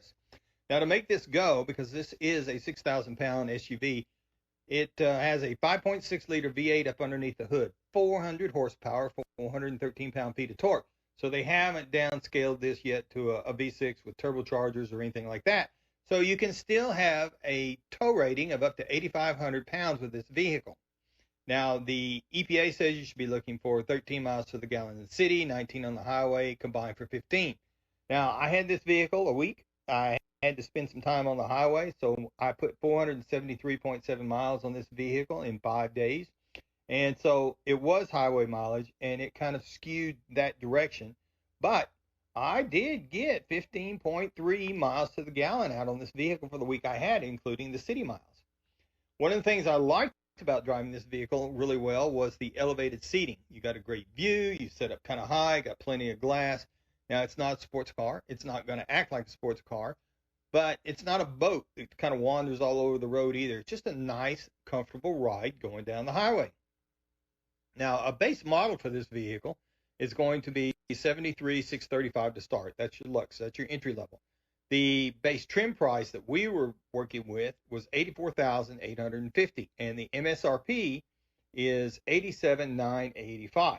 And if you're looking for something to kind of compare this to, you can look at a Cadillac Escalade. It starts at $76,295, and or even the Lincoln Navigator, $76,710 to start with.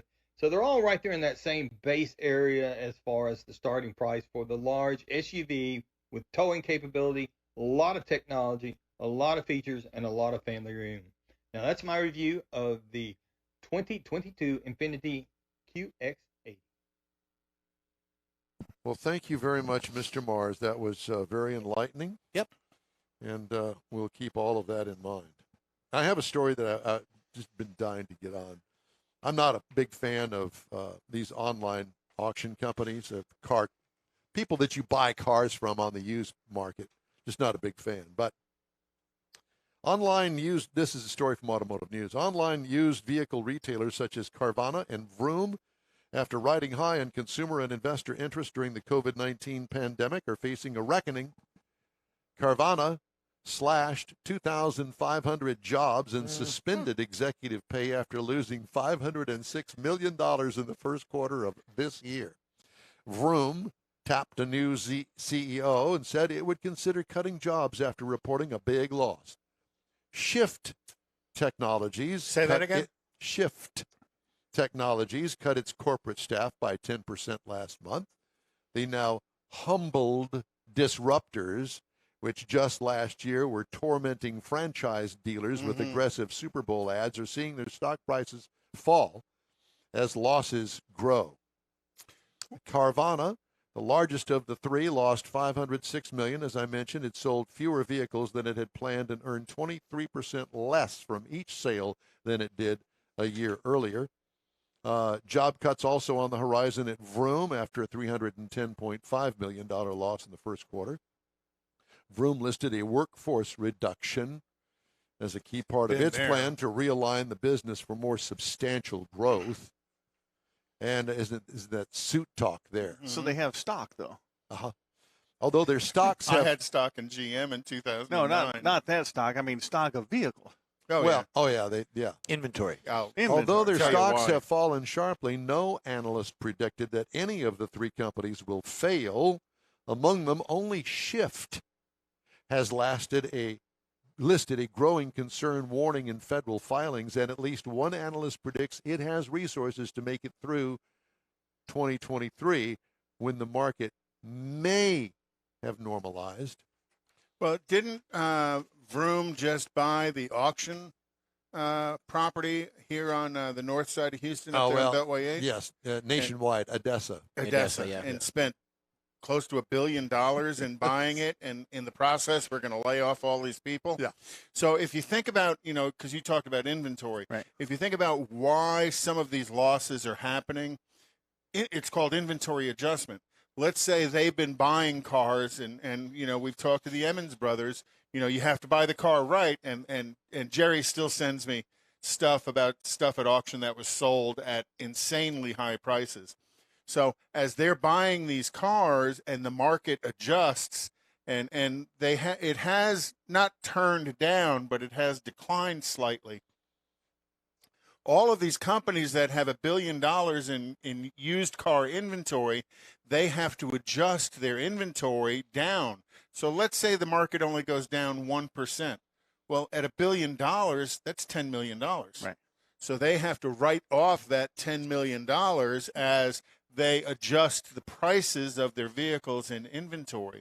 Has a huge impact on the used car market in where they're writing off these losses. Well, technically, that's a floor plan, and you got to pay taxes on that floor plan at the end of the year. Well, floor plan is the financing you use to pay for the cars. Right. But the car, based on what you paid for the car, but what you paid for the car isn't necessarily the value of the car. And you may have overpaid for the car, and now as the market corrects itself, the value goes down. You have to write that difference off. Time now for a quick break on the In-Wheel Time Car Show. Back after this. Father's Day weekend, Saturday, June 18th, 2022. It's the next Tailpipes and Tacos Cruise In, and you're invited. Tailpipes and Tacos Father's Day edition will be at the same Loopy Tortilla in Katy, 8 to 11 a.m. on Saturday, June 18th. It's the only place cruisers compete for trophies and other prizes. Enter your vehicle for Best Hot Rod, Best Classic, and Best Modern Classic. Tailpipes and Tacos is Houston's coolest cruise in and is your opportunity to see the best hot rods, show cars, classics, and resto mods, and get Loopy Tortilla breakfast tacos and adult beverages. There's no entry fee, and cars will automatically compete for custom Loopy trophies and other prizes. It all happens at the Loopy Tortilla Tex-Mex in Katy on the Grand Parkway at Kingsland Boulevard, just south of I-10. Kick off summer with Tailpipes and Tacos Father's Day edition, Saturday, June 18th. The In-Real Time Car Talk Show will be there too. Celebrate Father's Day, the start of summer, and the return of Tailpipes and Tacos. Saturday morning, June 18th, 8 to 11. We'll see you then, weather permitting. Want to take a minute to tell you about Gulf Coast Auto Shield, a Houston detail company like no other. Gulf Coast Auto Shield offers paint correction services that'll give your car, truck, or SUV a like-new shine. Afterwards, you'll want to protect it with a professionally installed nano-ceramic coating or protection film. Worried about your very expensive windshield getting damaged, broken, or cracked?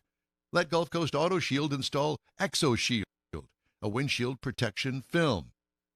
Give John Gray a call today or check out their website, gcautoshield.com.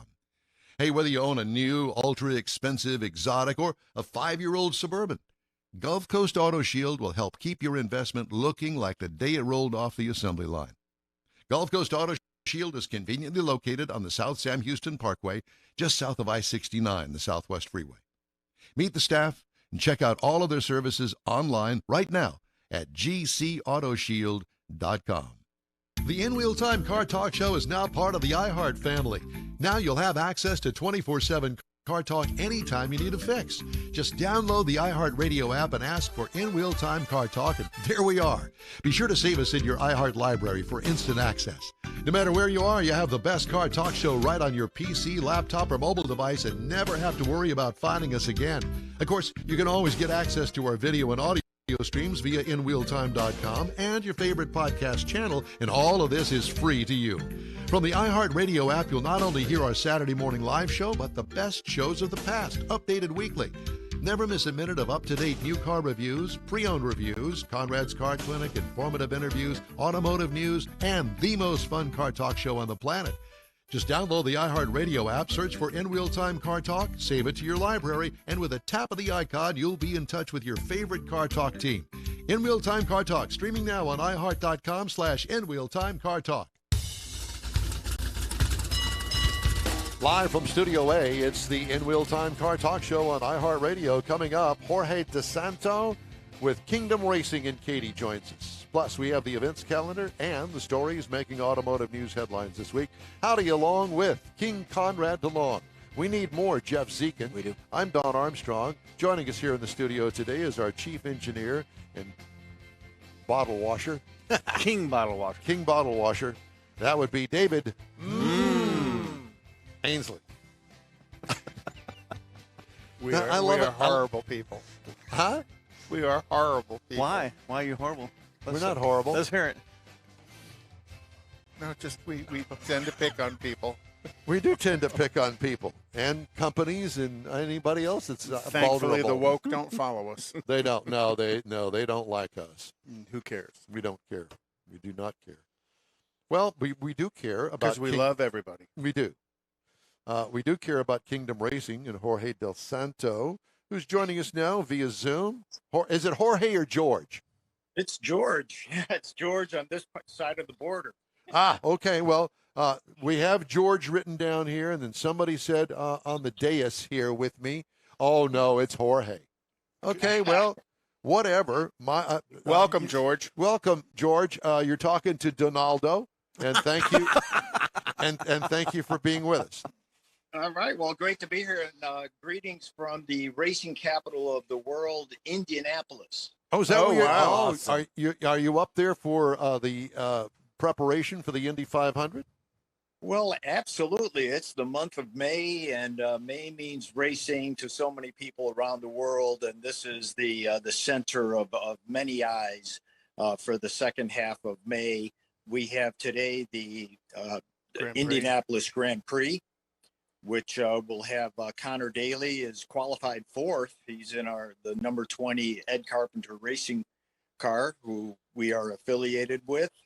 And yesterday afternoon, our Indy Lights driver, Stingray Rob, an appropriate name for a race car driver, by the way. Amen. Stingray finished third in the Indy Lights race. And this was his first podium at the Indianapolis Motor Speedway, which is a big deal. Now, is this on the actual 2.5 mile circuit, or is this on the road course?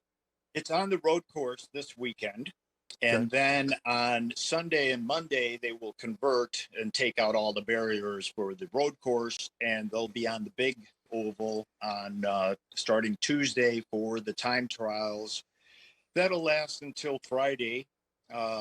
Friday is Fast Friday. They'll have boost up. The turbos are increased by about 50 horsepower, which gives them about anywhere from 5 to 7 miles per hour speed. So we're looking at about 237 200, approaching 240 miles an hour in their lap times by qualification Saturday, and pole day is Sunday.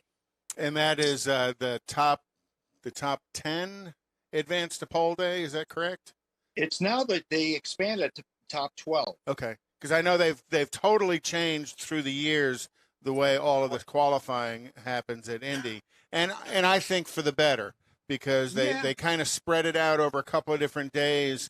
Carburation day was always a joke all the way, into the 2000s, because they haven't had carburetors on them since the 70s. I know, but it's a cool, nod Nostalgic. to the past. Yeah. No.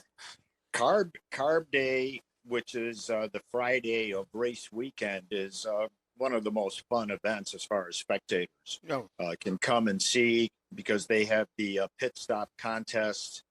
They have rock bands. I mean, it's a huge party for the locals here in this part of, appropriately named Speedway, Indiana. Mm-hmm.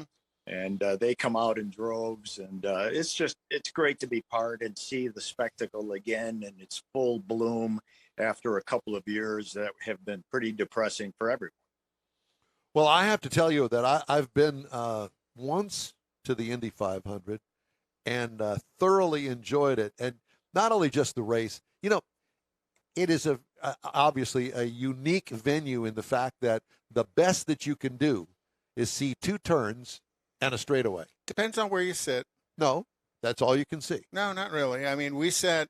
Really? I've been a couple of times, and we sat high in turn one, about the exit of turn one, and you could literally see them coming out of 4, come all the way down the straight, go through 1 and 2, and head down the back straight. I was there for the Danny Sullivan spin and win. Oh, you were? Yep. Yeah. Sitting on the that happened right in front of you. Sitting on the exit. Yeah, but you run right in front of you. Yeah, we were only about 8 or 9 rows down from the very top. Well, of course, that was Mr. Oldsmobile at the time. That was us before. regular folks. We don't get that. We get to sit down in the middle of the crowd, which is much more fun. I bet you were there when it was all brick. No, I'm not that old. But but I've been to the Indy 500 a couple of times. It's well worth the trip to go. It is. It's an awesome event at least once in your life. Spectacular you need to go. facility. Yeah, it truly is. And there's a White Castle on the southwest corner of the track. We go to our food review again. Can you imagine having a White Castle just outside the Indy? Yeah, but Indy I know, track? but for 1 month, yeah, it's all good. But the rest of the time, probably not so much. That road that goes right in front of the Indianapolis Speedway used to be, I don't know anymore, used to be a highway that went through Indianapolis that we actually took. My folks drove, obviously, back in the day, and we drove right past the Indy Speedway. Yeah, Is it still a named highway there? Because no, it's 16th Street is 4-lane. It goes all the way to downtown. Right.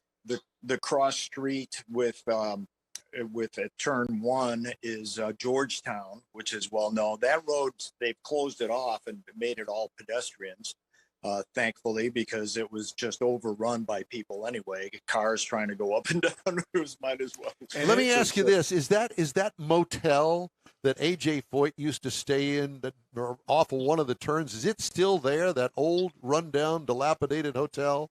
Well, no, they've renovated it. Well, there's two things. There are the suites that have been rebuilt on turn 2, where AJ Foyt does have a suite there, and it's fantastic because the cars come up on the banking, and it looks like they're going to come right through your screen but I'm talking about the old brick motel. The Speedway Motel. That's it, the Speedway Motel. That was torn down. Was torn down. Oh, the stories that could have told.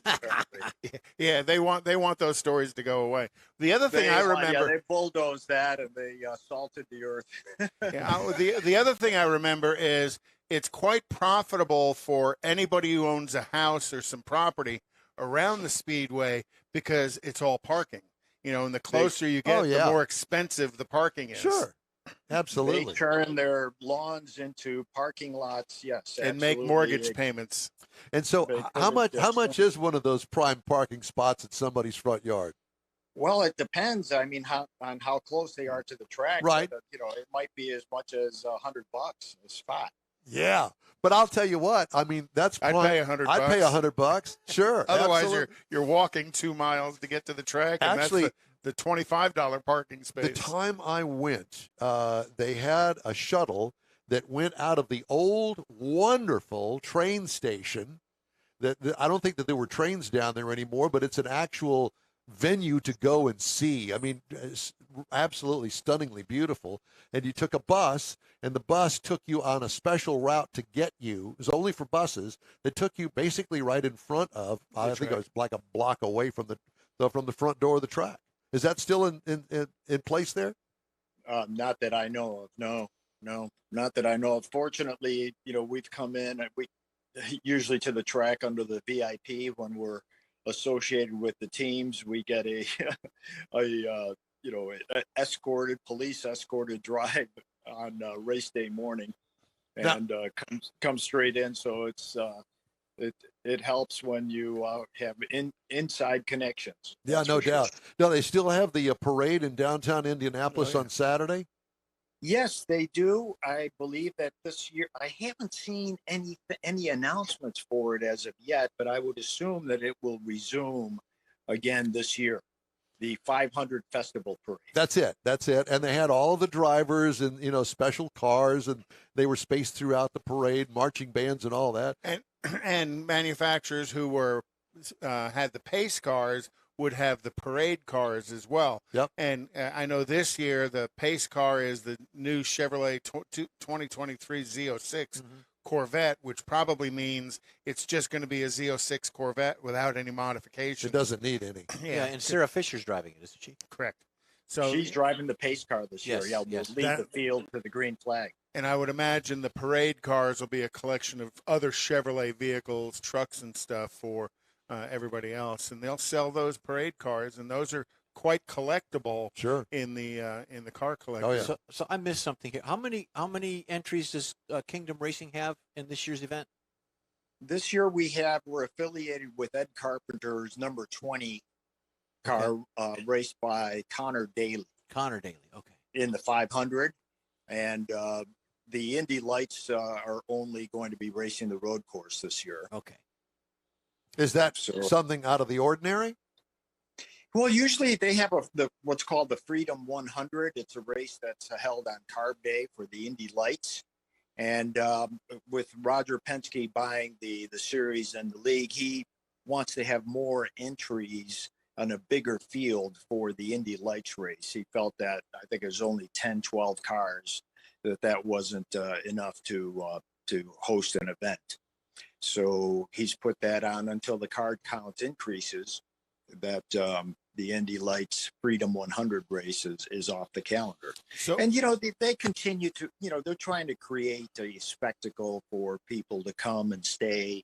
And, everyone really applauds what Roger's been doing since he bought the track a couple of years ago. Reinvesting quite a bit of money into the facilities and infrastructure there. So on Indy 500, the 2.5 mile, it's not really an oval. It's kind of a square with round corners. What is the typical time around the track? What is a lap time? Oh, it's 40 seconds. Gosh, 2.5 miles. If you're at 40 seconds, 39 seconds, I mean, that the entire field will qualify within 1 second of each other.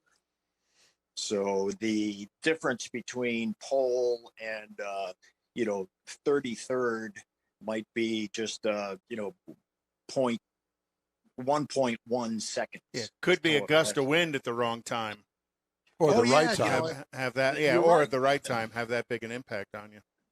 Wind, track temperatures, cloud cover.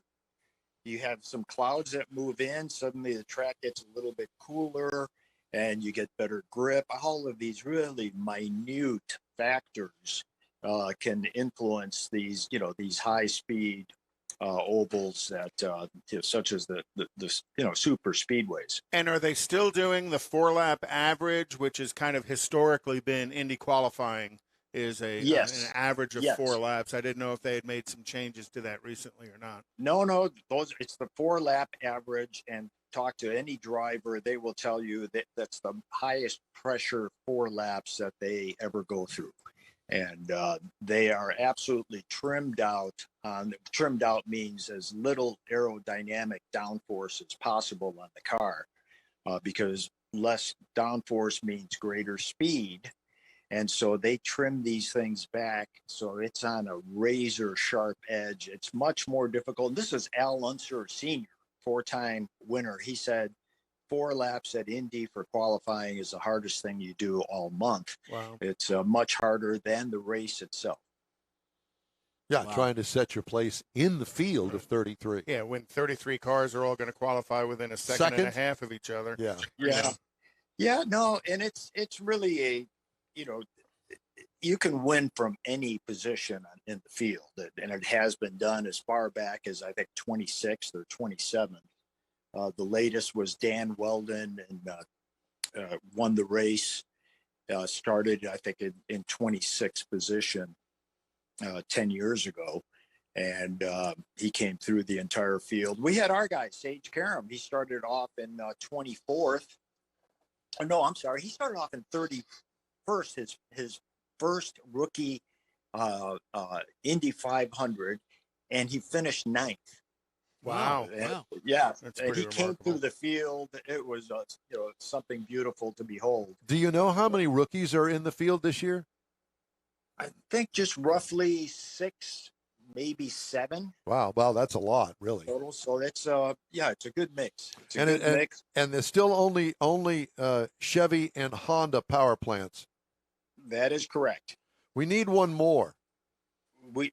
Absolutely. The series is in contact with a number of likely contenders to provide a third motor.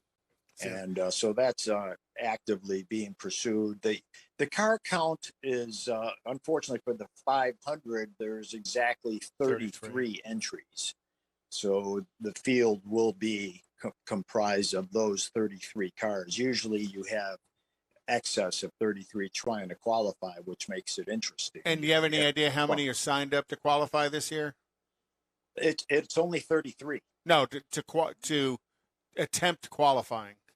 Yes, only 33 entries. And normally it would be more, but this year. Oh, okay. So everybody who's going to qualify is going to make the field. Okay. Exactly. Make the So it's just the whole thing is if you can get pole, up as up the field. I would imagine that cost would have a lot to do with that. How much does it cost to field an Indy car, at least just for the Indy 500? You typically wouldn't have a car that would only be in one race. But how much does it cost to run a team, let's say for a year? Yeah, the difference, in Indy 500 only, which we have done, is 1.6 million. Okay. And just for that one race. Right. Well, to run entire season, it's about 6.5 million. Wow. Yes. Yeah. And there's some similarities there to NHRA. As far as costs? Yeah, costs are concerned, because it costs a lot of money as you can imagine. I mean, yes, they're pretty much crate engines, but all of the other development and stuff that you have to do to be able to compete competitively with the others that are in the field, unbelievable. Oh, yeah. And just the most minute changes make a world of difference. It's truly so. Have you gotten any word on whether or not that the Indy Racing League, whatever it's called today, that they are going to bring in electric component to the engines? Well, you mentioned it early on. I mean, the cost factor imagine all of the owners were all committed to certain chassis and motors and designs, and to go electric is it's a high cost effort. So the short answer is yes. IndyCar is looking at electric hybrid, really trying to keep up with the times. as far as automobiles and high performance. But I think it'll be a slow rollout. And- Yeah, and they've got the E-Series. Yeah, well, yeah, the E-Series, but also Formula One has had an electric hybrid component to their drivetrains as well. Well, there's an outfit. So with how is Andretti's play, Michael Andretti's play for an F1 team going to impact his Indy teams? Do you think it'll have any impact at all? Oh, gosh, I really don't have any inside information to comment on it. I think other than Formula One is a completely different animal from IndyCar. As I said, to run one car for a season, a one-car team is maybe $6.5 million. To run a two-car Formula One team, you're looking at north of $200 million. $200 million, and that's being barely there. That would put you at the tail end of the field.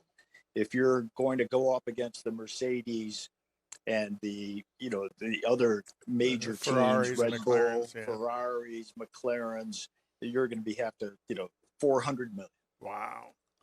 It's unbelievable. Yeah. Oh, my God. So if you'd like to see an in-wheel time racing team, send $400 million Yes. to... Just touch the screen now and send your $5. Yes, we'll make it happen. Yeah, There we'll you put go. a QR code up. Now, George, are you a Acadian, a Houstonian? I see it, Kingdom Racing, Katy, Texas. Yes. That's our home is in Houston, and that's where we founded Kingdom Racing in 2005. And we, so the heart of Kingdom Racing is there, but we have, our race shop is here in Indianapolis, and we have also a number of locations, where our Kingdom Racing directors and volunteers are placed throughout the country, and in Florida, and on the West Coast. Very, very good. And, so when do you think you're going to make it back to Houston? We'll be back after poll day Okay. on next Monday. Very nice. Well, George, Yeah. we wish you the best of luck at the Indy 500 this year. We'll be pulling for you. Absolutely. And, Thank you very much. And it's a real pleasure to talk to you. You've been very informative and just a super nice guy. We appreciate the time that you took with us this morning. Well, I would just encourage you, anyone listeners, to get on our website, kingdomracing.net, or our Instagram account. We're posting pictures daily, commentary, etc., and also pick up our book, Godspeed. And this book is a very actual tale of the Kingdom Racing story, how we were born and where we're at, where we're going. Love it. Perfect. George, again, thanks so much and good luck, and we'll be keeping up with you. All right. Godspeed, guys. You too. All right. And we'd love to hear from you. And if you'd like to write us, just send us an email. Shoot us an email anytime. info@inwheeltime.com. Time now for a couple of the stories making news headlines this week from Automotive News. Toyota said Tuesday it would suspend operations on 14 lines at 8 domestic factories for up to 6 days this month due to the COVID lockdown in China. The duration is between, pardon me, have a little frog, between May 16th and May 21st. Ribbit. The company said expanding the number of lines and factories affected by partial suspension to a total of 20 and 12 respectively. The partial suspension would affect output of 40,000 vehicles. Toyota's announcement's another example of automakers being forced to cut back production due to Shanghai's COVID lockdown. Tesla has halted most of its production at its Shanghai plant due to problems securing parts for its EVs. There are people to work on them. Shanghai is in its 6th week of an intensifying lockdown that has tested the manufacturer's ability to operate amid hard restrictions on the movement of people and materials. Did you hear they're all in jail? Cadillac is going to release a V-Series Escalade? Yeah, baby. Yes. Yeah, I baby. can see what you're thinking. Yes, it's an Escalade. Yes, you can. $150,000. It become the most expensive Cadillac, or about $46,000 more than the highest-priced 2022 Escalade trim, the Sport Premium. The Escalade V, the first-ever Cadillac V-Series SUV, will be built in small volumes. The SUV packs a supercharged hand-built 6.2-liter V8 with a 10-speed automatic transmission, a combination that produced 682 horsepower, 653 pound-feet of torque. Do you know how they do that?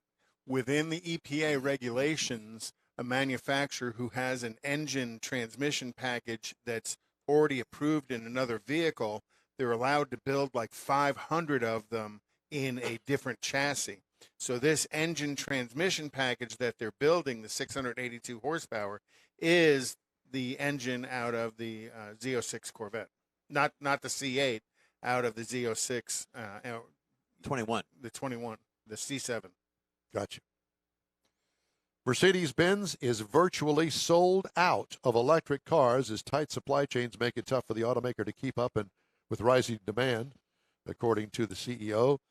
He said the customer response to the company's EQ family of electrified cars had been so tremendous. He says, quote, that we're doing everything we can to get the cars to the customers as fast as we can. He also said, teased details of a fully electrified platform for its high-performance AMG brand, which he said would be unveiled at a strategy update the company has scheduled for May the 19th.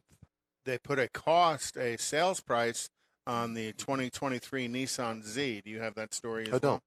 So they listed the sales price of the new 2023 Nissan Z at $73,300, and it's going to be available around the middle of 2022. All right. And cool. Not a bad price considering, Corvette's what, $69,995 for the base. I'll take the base. Something like that, yeah. I'll take the base. So right in there in that same, and they are going to have a 6-speed manual available in that. It's going to be automatic or 6-speed manual. No charge for either one of them. I'll take the automatic. Nothing but the base. Well, in Houston traffic. Well, not makes only sense. that, but the new automatic transmissions, they shift hard and quicker than you can shift it yourself. The pre-orders for the Nissan Z, 70% of them are opting for the manual transmission. That's weird to me. That's All right. Is it CVT? Time now for a quick break. We're right back, and you are on the In-Wheel Time Car Talk Show on iHeartRadio. Stay with us. Father's Day weekend, Saturday, June 18th, 2022. It's the next Tailpipes and Tacos Cruise In, and you're invited. Tailpipes and Tacos Father's Day edition will be at the same Loopy Tortilla in Katy, 8 to 11 a.m. on Saturday, June 18th. It's the only place cruisers compete for trophies and other prizes. Enter your vehicle for Best Hot Rod, Best Classic, and Best Modern Classic. Tailpipes and Tacos is Houston's coolest cruise-in and is your opportunity to see the best hot rods, show cars, classics, and resto mods, and get Loopy Tortilla breakfast tacos and adult beverages. There's no entry fee, and cars will automatically compete for custom Loopy trophies and other prizes. It all happens at the Loopy Tortilla Tex-Mex in Katy on the Grand Parkway at Kingsland Boulevard, just south of I-10. Kick off summer with Tailpipes and Tacos Father's Day edition, Saturday, June 18th. The In-Real Time Car Talk Show will be there too. Celebrate Father's Day, the start of summer, and the return of Tailpipes and Tacos. Saturday morning, June 18th, 8 to 11. We'll see you then, weather permitting. Want to take a minute to tell you about Gulf Coast Auto Shield, a Houston detail company like no other. Gulf Coast Auto Shield offers paint correction services that'll give your car, truck, or SUV a like-new shine. Afterwards, you'll want to protect it with a professionally installed nano-ceramic coating or protection film. Worried about your very expensive windshield getting damaged, broken, or cracked? Let Gulf Coast Auto Shield install Exo Shield, a windshield protection film. Give John Gray a call today or check out their website, gcautoshield.com. Hey, whether you own a new, ultra-expensive, exotic, or a 5-year-old Suburban, Gulf Coast Auto Shield will help keep your investment looking like the day it rolled off the assembly line. Gulf Coast Auto Shield is conveniently located on the South Sam Houston Parkway, just south of I-69, the Southwest Freeway. Meet the staff and check out all of their services online right now at gcautoshield.com. The In-Wheel Time Car Talk Show is now part of the iHeart family. Now you'll have access to 24/7 car talk anytime you need a fix. Just download the iHeartRadio app and ask for In Wheel Time Car Talk, and there we are. Be sure to save us in your iHeart library for instant access. No matter where you are, you have the best car talk show right on your PC, laptop, or mobile device and never have to worry about finding us again. Of course, you can always get access to our video and audio streams via InWheelTime.com and your favorite podcast channel, and all of this is free to you. From the iHeartRadio app, you'll not only hear our Saturday morning live show, but the best shows of the past, updated weekly. Never miss a minute of up-to-date new car reviews, pre-owned reviews, Conrad's Car Clinic, informative interviews, automotive news, and the most fun car talk show on the planet. Just download the iHeartRadio app, search for In Wheel Time Car Talk, save it to your library, and with a tap of the icon, you'll be in touch with your favorite car talk team. In Wheel Time Car Talk, streaming now on iHeart.com/In Wheel Time Car Talk. There's a little skip in the record there. Welcome to the In Wheel Time Car Talk Show on iHeartRadio. Coming up, more car talk with Conrad and Jeff, David, and me. Glad you could join us this morning. Yes, that's King Conrad DeLong. There's We Need More Jeff Zeke, and I'm Don Armstrong. And down here in the guest position, that would be David. Take your position, David. Well, so we have an open segment here, and I ran across this morning, as a matter of fact. I thought, man, this would be good talk. While you were in the restroom? What? No, Okay. That was a different subject altogether. Something about apples and babies' arms. Something like that. So this And is clutches. this is from Motor Junkie. I know. I all these weird places that I look at online for car stuff. 30 things that will disappear from the auto industry by 2030. I think it's a Interesting. good topic. Yeah.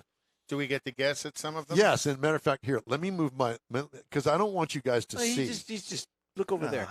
No, you can't see. No, because it'll tip you off, and I just I want this to be a surprise so we can just kind of In 30 by when? by 2030. 2030. I would say internal That's 8 years. internal combustion engine Well- might be on the list, but it shouldn't be because there'll still be ICE engines All out right. there. Well, can we just go through the list? Go Cup ahead. holders. There'll be more cup holders. Let's go through the list, starting at number 30, because we don't want to start at Well, number you know, one. it's funny because They start at number one. So you have no, to go to the bottom I of the don't. I don't page. know whether I need to reboot this or not. Oh, Because it's your story. well, I know, but why is it at number 5? There's that. Okay, well, we'll just start there. Hubcaps.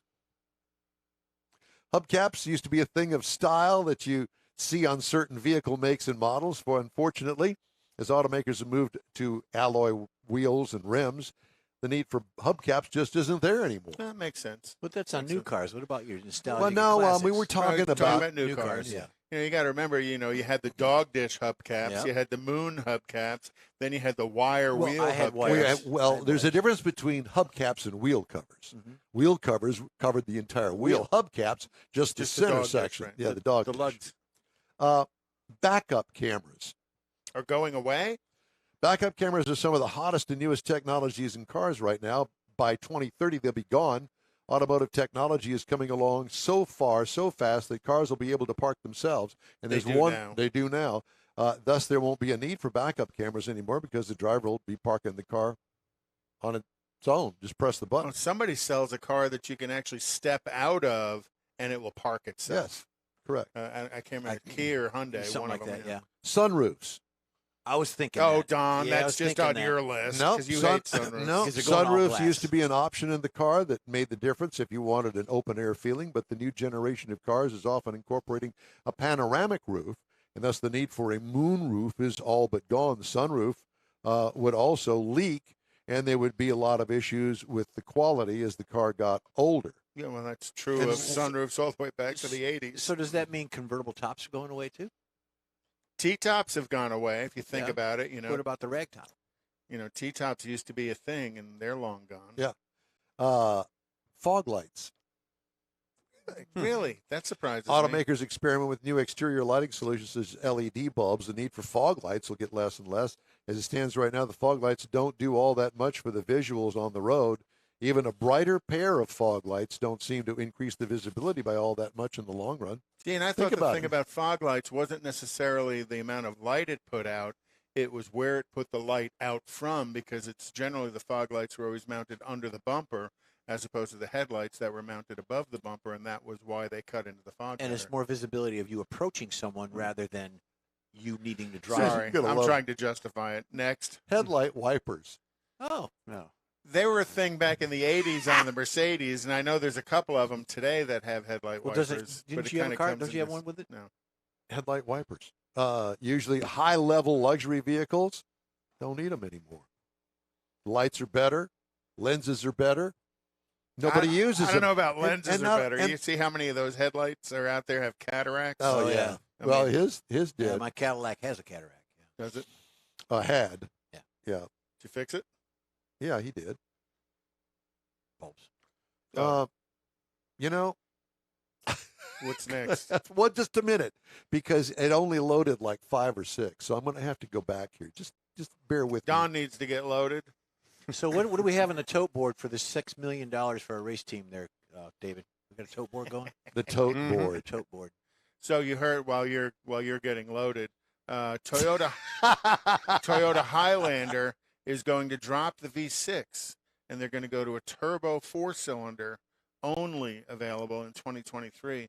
It's going to be a 265 horsepower turbo 4-cylinder. It's going to have less horsepower but more torque than the V6 and better fuel economy. I thought that was interesting. Yeah. Really? Yep. What's next? Have you got loaded? No, I haven't got it loaded yet. I'll tell you when I do. And then Honda Service Pass. Such a little, like so many whiny bee. He was finishing the guest sentence. Like so many manufacturers offer free maintenance for 24 months. Don't get caught up in what all of that sounds like, because it sounds like a whole lot more. Free maintenance for the first 24 months is 2 oil changes and 2 tire rotations and nothing else. So it doesn't matter which manufacturer is out there offering it. They call it free maintenance for 24 months or 24,000 miles. In reality, it ends up being a couple oil changes, right? Because there's so little true maintenance necessary in the early miles of the vehicle. Is just changing oil. And if you want to change your oil early, you can use up your 2 oil changes and still need a 3rd or a 4th oil change before you get to 24,000 miles. Because I'm a believer in a 5,000-mile oil change, regardless of what the manufacturer says. Oh, I change mine more often than that. Well, and you're Mobile One in that.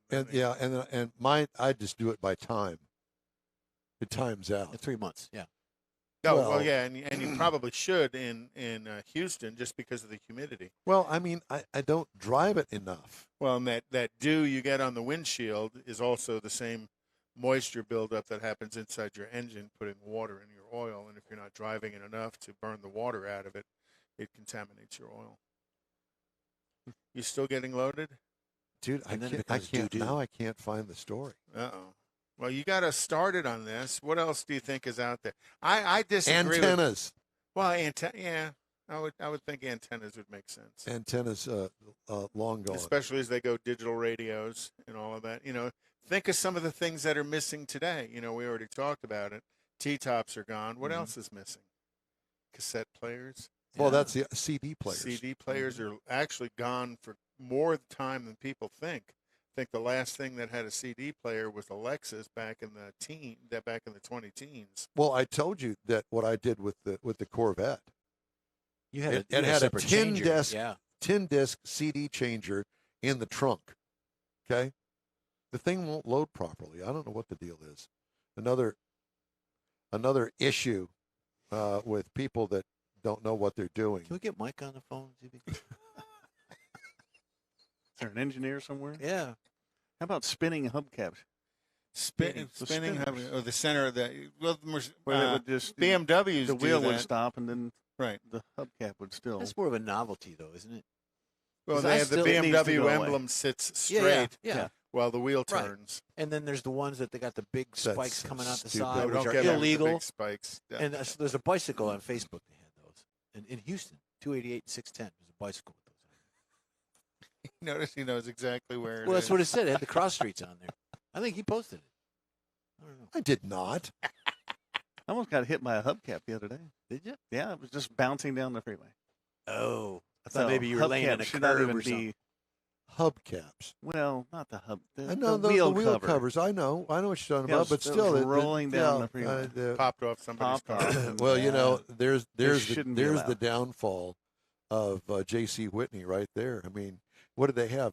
10 pages of different custom wheel covers or hubcaps for your car. Picked it With spinners. My mother had a 1964 Buick Skylark, and it had the coolest spinner hubcaps from the factory. They were nice. And boy, I tell you what, you'd wash those things up, and once they were nice and clean, coming down the street at you, they would just sparkle and glow as they rolled down the street coming at you. Picked a fine time to leave me loose wheel. Yeah. It's a Darrell Walter. Just give me such a bad time. You know, Well, we're just seeing you and your sparkling hubcaps, and which started your career cleaning those hubcaps for your mom as you moved up to Richardson Chevrolet and putting pinstripes in the hoods and the curved edges of all of those with Chevrolets. a buffer wheel. With a buffer. I didn't burn the paint. I just put a fancy pinstripe in it. I faded it. Dude, I don't know. Invented the fade. Thousands of dollars that we cost. Dropping nuts down the carburetor. Yeah, we What a career. yeah, illustrious and award-winning not. Well, I'm surprised we didn't go to jail. Our 10:30 guest has joined us. If you want to pull that ahead a little bit, or up to you. No, because now we would short them. Okay. So I'd rather not. Okay. And there's an issue with my computer, and I can't turn it off and restart it because because it is feeding iHeartRadio. So I'm trying to, as I talk and engage in the conversation with you, I am attempting to reload this story that will not reload. So General Motors is going to have an issue on some 21 and 22 model full-size trucks and SUVs, ones that are equipped with, and believe it or not, General Motors sells a 4-cylinder turbo in a full-size truck, and also with the 3-liter turbo diesel, that they are having transmission fluid get into the engine coolant. What? Yep. And, through the radiator? Yep. Through the transmission cooler inside the radiator, and it's mixing with the coolant, and you get kind of this pink milkshake inside your overflow bottle. Not good. And they're going to have to replace engines or replace transmissions and stuff, because there's no way to fix that once it happens. Speaking of replacements, I was thinking the other day about your dilemma with that Ford van that you used to have. Well, first you had to replace the motor, and then somebody bashed into the side of it and totaled the vehicle. That motor, I had that motor in the Raptor. And the twin turbo EcoBoost 3.5. Yeah, 400 and some odd horsepower. Fun motor, but it doesn't last. It's got some issues. Early on, it had some serious issues with cam phasers and. That's what was wrong with yours. That was mine. Well, mine was an early one. But cam phasers, in other words, those things that keep the valves from hitting the pistons. The things that adjust the advance and retard of the camshaft, opening and closing, and the solenoids that operate it, and the solenoid would literally bleed off oil pressure, and you wouldn't lubricate the cam correctly, and then the cam. And you got to remember, in an overhead cam engine, there's no cam bearing; it just sits in an aluminum carrier. And there's no bearing? Nope, there's no hadn't been a bearing in overhead cam engines. I'm not aware at any point in time. And so you would literally eat the aluminum in the head and the cam carrier. So you'd end up having to replace both heads. And that was the case with mine. The first comment I got from the service advisor was that, well, the engine's all sludged up. And I'm like, probably not. I changed the oil and I use, the BG products in it. So when they disassembled the engine, I just kind of drove into the back of the shop and took pictures of my engine, because I wanted to know whether or not it was sludged, and engine was clean as a whistle. Yeah, testimonial of the products that you use. Right. Well, that part of it, but the the issue with the failure, and there was a recall on them, but mine was after the recall, and they haven't reissued the recall. A lot of times when you see these recalls are issued on component failures, they'll do it for 2012 through 2014, and then 3 or 4 years later they'll add the 15 model, and 2 or 3 years later they'll add the 16 model. They haven't added the 15 model to it because I'm prepared to file all of it with Ford to get reimbursed for the $12,000 it cost to get the engine replaced in that van. How much? $12,000. A $12,000 engine. Yeah, because you gave us increments that it was going to cost more this week, more this week, more this week. And when it finally washed out, it was $12,000. And part of that was they also had to replace the catalytic converters, because as the engine was failing, oh my it God, dumped a bunch of oil into the cats, so the cats were trashed. So the catalytic converter efficiencies, and talking to some Ford techs, they say that's extremely common in that engine. It's for the converters too, because catalytic converters are designed to clean hydrocarbons of petroleum, not oil. Right. So if your engine is burning a lot of oil, you need to be real concerned with you having catalytic converter efficiency codes setting on it, which means it won't pass state inspection. And the bane of a state inspector is, is I had no clue, because we haven't really talked about that. That's ugly. Oh, it was seriously ugly. And I guess it will continue to be ugly until Ford writes you a check. Well, we've approached them and more than once, and I was told at 113,000 miles, there's no consideration.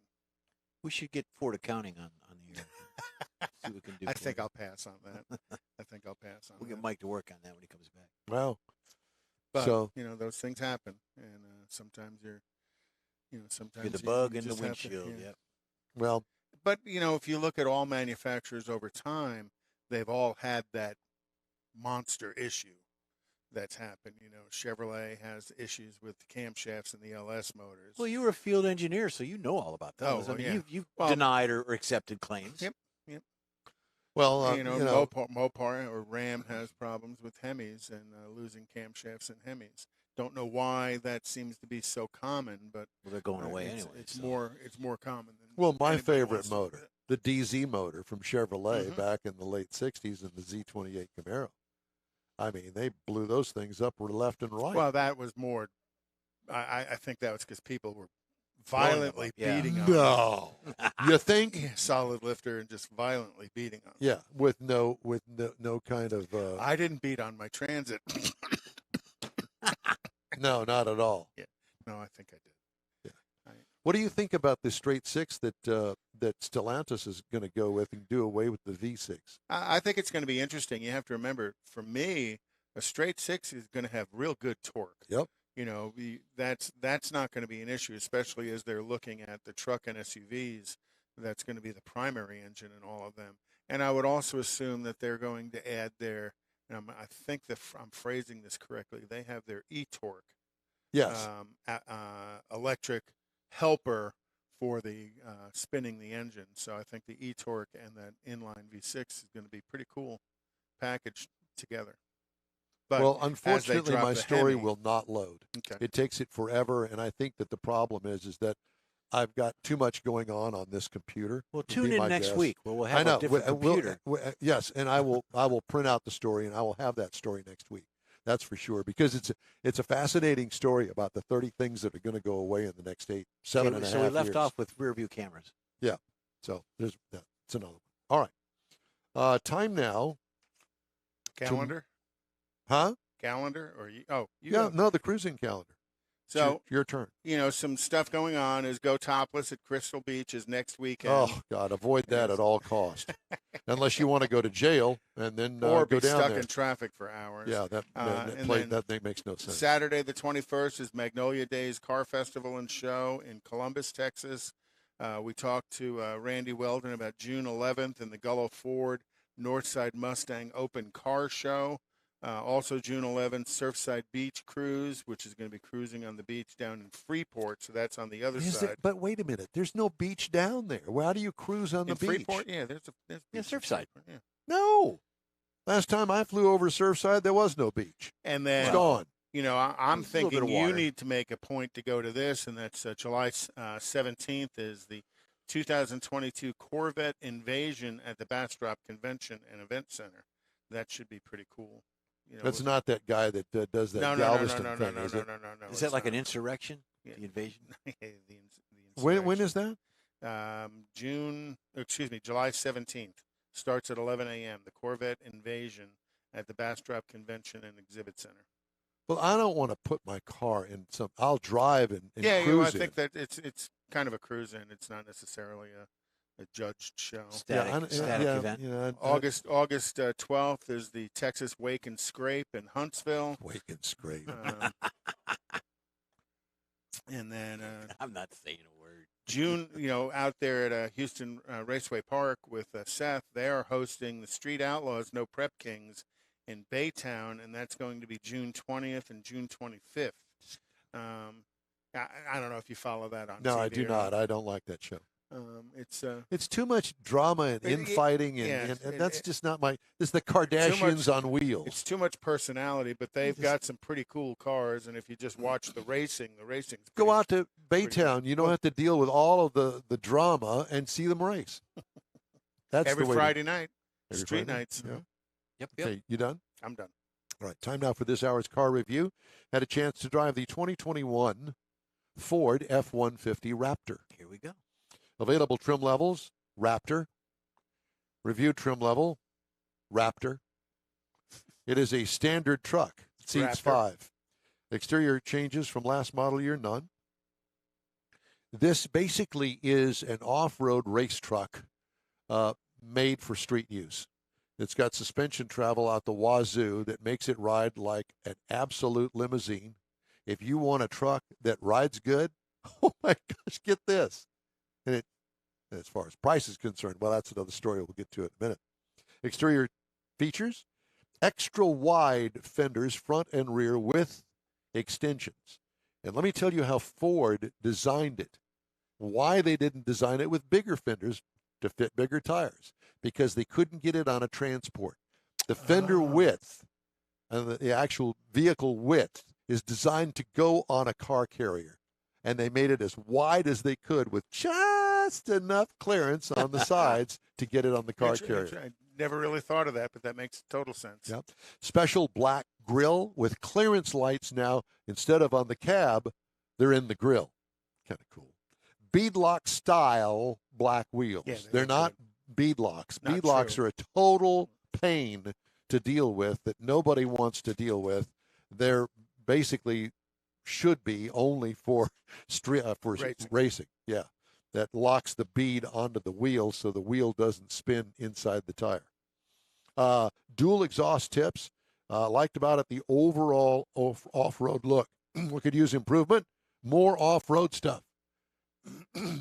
I don't know. The truck has a desert runner look. Yeah, it does. A little bit of a nose up in the air. What I'd like to do for that truck is take the spare tire, have the rack in the actual bed, put the spare, up there like an off-road runner. Yeah, I'm sure somebody sells that as an accessory. No doubt. Stadium truck look. There you go. Interior lights, highlights, new dash with a huge horizontal screen top center of that dash. Convenient, well laid out controls, big graphics in the instrument cluster, comfortable supportive seats, storage under the back seat cushion. What I liked about it, that shift knob. Now, I know what you're going to say. What? Mm-hmm. So you got the shift knob on the center console, right? Mm-hmm. It has a button off to the side of it. You press the button, and the shifter itself will collapse down into the console. And give you a flat surface. And give you a flat work surface when you open up the center console. It folds flat. And now you've got this huge work surface right over the center console. Pretty smart idea. Very smart idea. And it has, 6 overhead auxiliary switches for your usage pleasure. There they are, right there. There you go. 3.5-liter twin-turbo V6, 450 horsepower, 510 pound-feet of torque, and a 10-speed automatic transmission. And it's scooted. Tow rating 8,200 pounds, haul rating 1,410, 15 miles per gallon city, 18 on the highway. I got 16 over 354.2, and I did not hot rod the truck. No. So it's thirsty. What I liked about it, power from a six-banger. Oh, yeah. Well, What could use improvement? Option up a Coyote motor and put it on the put the options 5 list. liter in it. Yeah. Ride and handling, suspension travel makes it as compliant as a limo. Nothing could use improvement on the thing. The thing handled and steered wonderfully. Did I take it off-road? No, I did not. Base trim price, $64,145. Prices tested, $77,550. It's really not that outrageously priced. Base model price for a standard Ford F-150 is $38,545. So competitors, well, there's the Ram TRX, which has 702 horsepower out of a V8 for $74,085. The Chevy ZRX is not out yet, so there's no pricing on that. The Tundra TRD Pro with the iForce Max engine in it has 437 horsepower, and it goes for $68,500. Well, the winner in that deal is going to be the Ram TRX, right, as far as horsepower is concerned. And as far as off-road capability, well, again, I didn't test that aspect and of all of them are extremely limited production, so finding one sometimes can be a struggle. If I were going to go out and buy one, love the Raptor, don't get me wrong, but I think I'd go and snap me up a TRX today. Yeah. Well, for me, just the interior of that truck is stupendous. They really did a nice job. On the TRX? Yeah. Oh, yeah. Well, the Ram interior is noteworthy, that's for sure. So that's the review of the Ford F-150 Raptor. I truly enjoyed, but the press fleet for Ford needs some work. So I don't have any 2022s to offer you. These are 2021 models. They still make the Raptor. The mine had the blazing black and orange graphics on graphics on it. And it was a blue truck. Yeah. I mean, it was and the graphics, that is an option that you have to order, and they slap it on the side at the dealership. I'm not into that. I'd much rather have just a little Raptor thing on the back of it. Just give me that bright orange truck, and I'm good to go. And people who know it's a Raptor based on the shape of the fenders, the shape of the grill, the stance of the truck, because the stance of a Raptor is a little different because it has that desert runner stance. Yeah, and it's got those huge tires on small wheels, so it's got a lot of cushion when you hit those jumps. I'm not jumping a truck. Sorry. Oh, you didn't hit the jumps? I did not hit the Mike jumps. would have. No, Mike would have jumped. I'm sure he would have. Hey, the In-Wheel Time Car Show streams on the iHeartRadio app, Facebook, YouTube, Twitch, and InWheelTime.com. Podcasts are available from your favorite podcast source. In-Wheel Time Car Show continues right after a quick break. Stay with us. Father's Day weekend, Saturday, June 18th, 2022. It's the next Tailpipes and Tacos Cruise-In, and you're invited. Tailpipes and Tacos Father's Day edition will be at the same Loopy Tortilla in Katy, 8 to 11 a.m. on Saturday, June 18th. It's the only place cruisers compete for trophies and other prizes. Enter your vehicle for Best Hot Rod, Best Classic, and Best Modern Classic. Tailpipes and Tacos is Houston's coolest cruise-in and is your opportunity to see the best hot rods, show cars, classics, and resto mods, and get Loopy Tortilla breakfast tacos and adult beverages. There's no entry fee, and cars will automatically compete for custom Loopy trophies and other prizes. It all happens at the Loopy Tortilla Tex-Mex in Katy on the Grand Parkway at Kingsland Boulevard, just south of I-10. Kick off summer with Tailpipes and Tacos Father's Day edition, Saturday, June 18th. The In Real Time Car Talk Show will be there too. Celebrate Father's Day, the start of summer, and the return of Tailpipes and Tacos. Saturday morning, June 18th, 8 to 11. We'll see you then, weather permitting. Want to take a minute to tell you about Gulf Coast Auto Shield, a Houston detail company like no other. Gulf Coast Auto Shield offers paint correction services that'll give your car, truck, or SUV a like-new shine. Afterwards, you'll want to protect it with a professionally installed nano-ceramic coating or protection film. Worried about your very expensive windshield getting damaged, broken, or cracked? Let Gulf Coast Auto Shield install Exo Shield, a windshield protection film. Give John Gray a call today or check out their website, gcautoshield.com.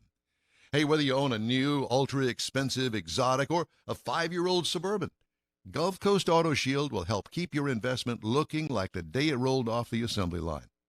Gulf Coast Auto Shield is conveniently located on the South Sam Houston Parkway, just south of I-69, the Southwest Freeway. Meet the staff and check out all of their services online right now at gcautoshield.com. The In Wheel Time Car Talk Show is now part of the iHeart family.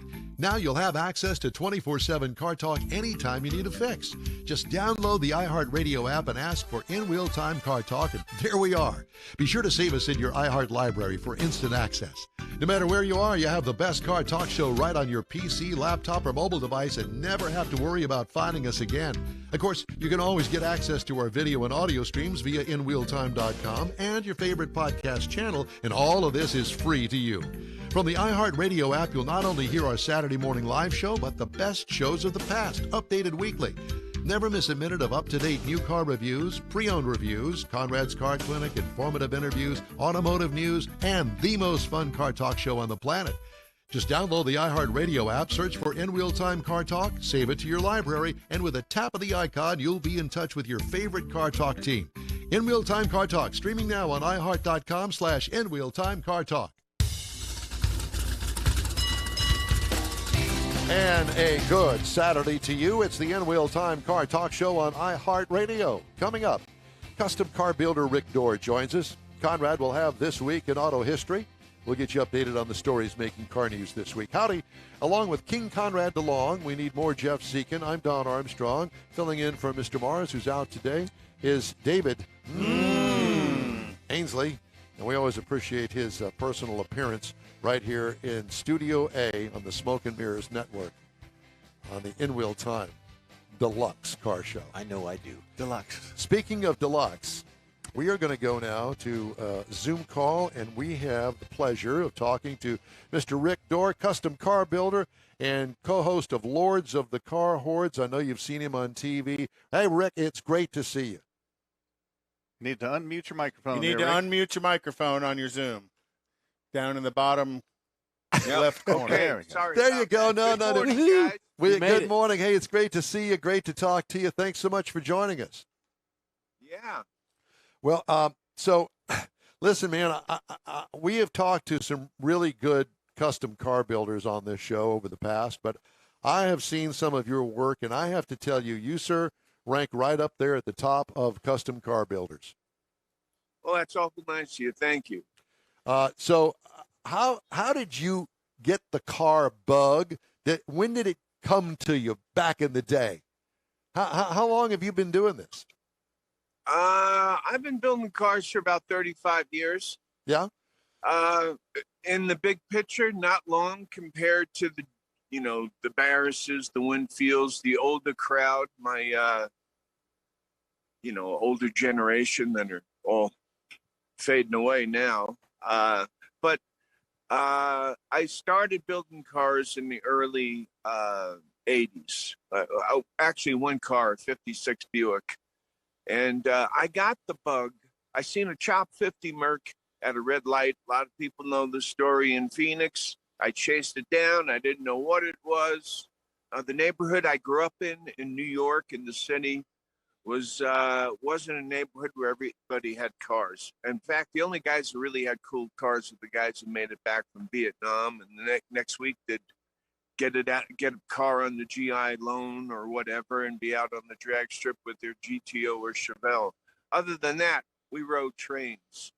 And when I started raising my family in the 80s, I was able to afford to, step out there. And I love cars. I got this 56 Buick. It was a mild custom. We swapped the engine and went to the West Coast cruise in 1984 and met Ed Big Daddy Roth and Barris and all the old timers, Winfield, all guys that I ended up becoming friends with later on. And then in 1992, I did my first show car that went to Oakland, the real Oakland. The Roadster Show. Oakland Roadster Show, before it had moved to Southern California. And it won everything in its class. And wow. And which one was that? That was Lavender Persuasion. It was a 57 Buick. Wow. Beautiful So- car. A lot of metal work on that car to make it as unique as it was. Yeah, there was a lot of work. I had a lot of help. The real metal came to when I met Marcel 15 years or so ago. Most people know Marcel. He's gone now. And Marcel, we were able to, at that time, I was partners with James Hetfield, and he had the money, and I sure had some ideas as well as James. And the And we talent. started doing the full coach-built radical custom cars that were the whole the Aquarius, the Black Pearl, the Illusion, Aftershock. Aftershock. Yeah, those were mine. The Illusion, the Aftershock, and Shangri-La were mine. But things really got radical then. But in between Lavender Persuasion, I started doing a car every year. And then around 96, I did 2 cars for 2 clients that had come to me. And that's when it turned into a business. And, it's been great ever since. Is the business still viable today? You working on cars today? Yeah. Right. Right now we're doing a car for a guy from Boca Raton. Yep. Florida, 57 Eldorado, a convertible with a Corvette motor in it. And it's pretty mild compared to my other cars. And we're starting another coach-built car in a couple of weeks.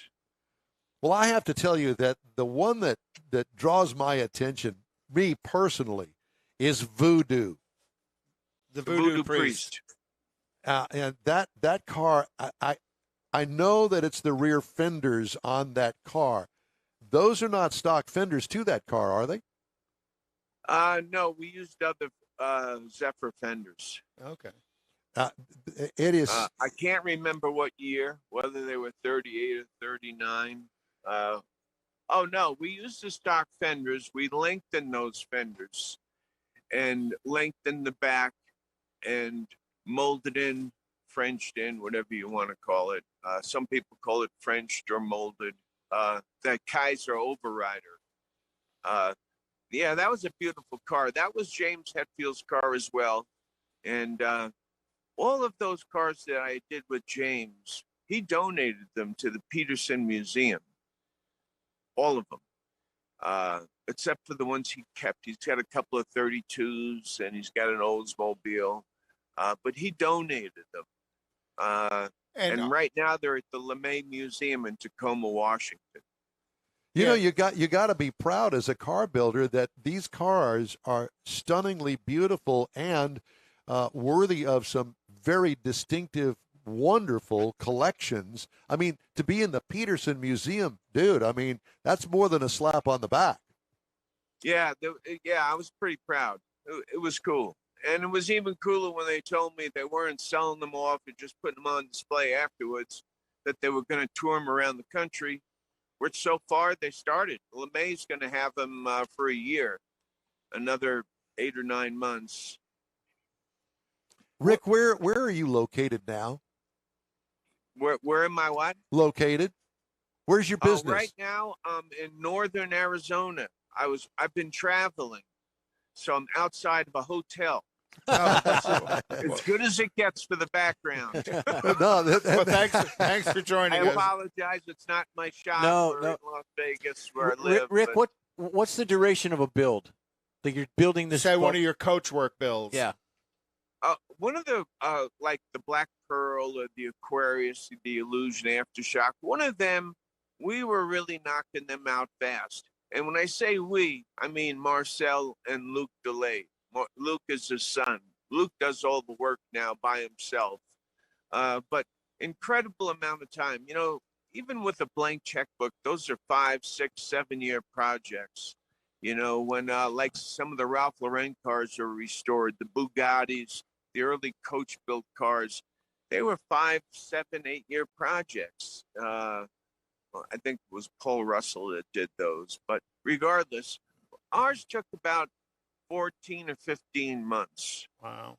which is incredibly Yeah, fast. I was going to say that's a pretty quick timeline on this kind of work. So and that's starting out with a rolling chassis, nothing else, no floors, no nothing. And you've collaborated with the people who do the metal work. You have the design in your head, and they do most of the metal work, or do you jump in with the metal work as well? No, I am.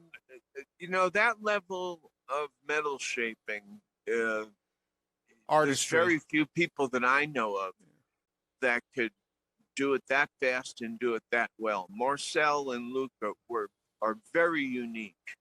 But the grunt work I do. First, there's a rendering done. I go back and forth with Eric Brockmeyer 30 or 40 times till we get a line drawing that is, I'll tell him, well, stretch out that rear fender 3 or 4 inches, do a horizontal section through the center, like that. We go back and forth till we get something I like, the silhouette of. And then he pops it in his computer, and you take that rendering, with most of those cars were 124-inch wheelbase, and you have a scale rendering of the car. You could take, when the project's over, you could take the fender off of the Black Pearl of the Aquarius and hold it up to that rendering on the wall, and it will fit exactly. Wow. And your style, and you don't have one style. You have the early Fords, and then you do some of the later stuff, but your style has kind of moved around. I'm a huge fan of what I'll call the Delahaye influenced look of your vehicles, but I'm also a huge fan of your 1967 Oldsmobile Toronado. I worked for Oldsmobile for a few years, and that was a beautiful car, and the interior work on that car was pretty special as well. When you do these things for James Hetfield, does he have influence on what you're building, or does he just kind of say, go for it? Nah, James is there every step of the way. Lots of phone calls, lots of text messages and pictures back and forth. I really never went forward without making sure James was happy with it. We were really friends before we started building cars. So we had a pretty good relationship. Neat. And to tell you the truth, in the beginning, I was kind of apprehensive about building cars with James because we had been friends for about a year by then. I was afraid mixing up the business with the friendship might mess it up. But, we built cars for 15 years together. And James has just stepped away, because he's got a big life. They're on tour now, but he's still into cars, and I'm still building cars, whether it's 50s cars or coach built cars. I'm up for anything, really. I just love cars. And the Black Pearl started life as a Jaguar, if I remember correctly. Well, or influenced by a Jaguar. Well, what happened was James bought a 4-door Jag. I think it was a 48. And when we got into the metal, we realized that the metal post-war in England, post-World War II, was really flimsy, or at least on this car it was. It wasn't any rust, but it was just awful. So we blew the body off when we had the chassis. We modified the chassis, and that body, before a friend bought it, sat on 2 horses in the corner of the shop. And that's what Marcel had to look at for a window frame. And that's the only thing that looks like a Jag on that car is around the windshield. And that's only because it was sitting over in the corner and we needed an idea. We did that car. We winged it. We wanted to do an Art Deco car that was a fastback that never went into production from the 30s. It is stunning, absolutely stunning. It's just a gorgeous car. You also have I'll say an eclectic color palette. I'm trying to say that without sounding odd, because you don't just live in one color palette of your cars. You have a pretty good range of the greens and the blues and the blacks and the grays, but you do a few orange cars as well. where does that color come from?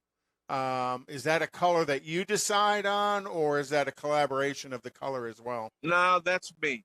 That's me, and I've toned it down because I've used so many of those colors. But I could give you an example. I was in Italy somewhere, Florence or Rome. I think it was Florence, and there was a street market, and there was a guy from Morocco, and he had his blanket out, and he had all these gems. You know, it was like a street fair, and this one gem caught my eye. It was blue, and I just looked at it, and I thought, man, that, and I bought it, and we got with PPG in their headquarters in Ontario, California, and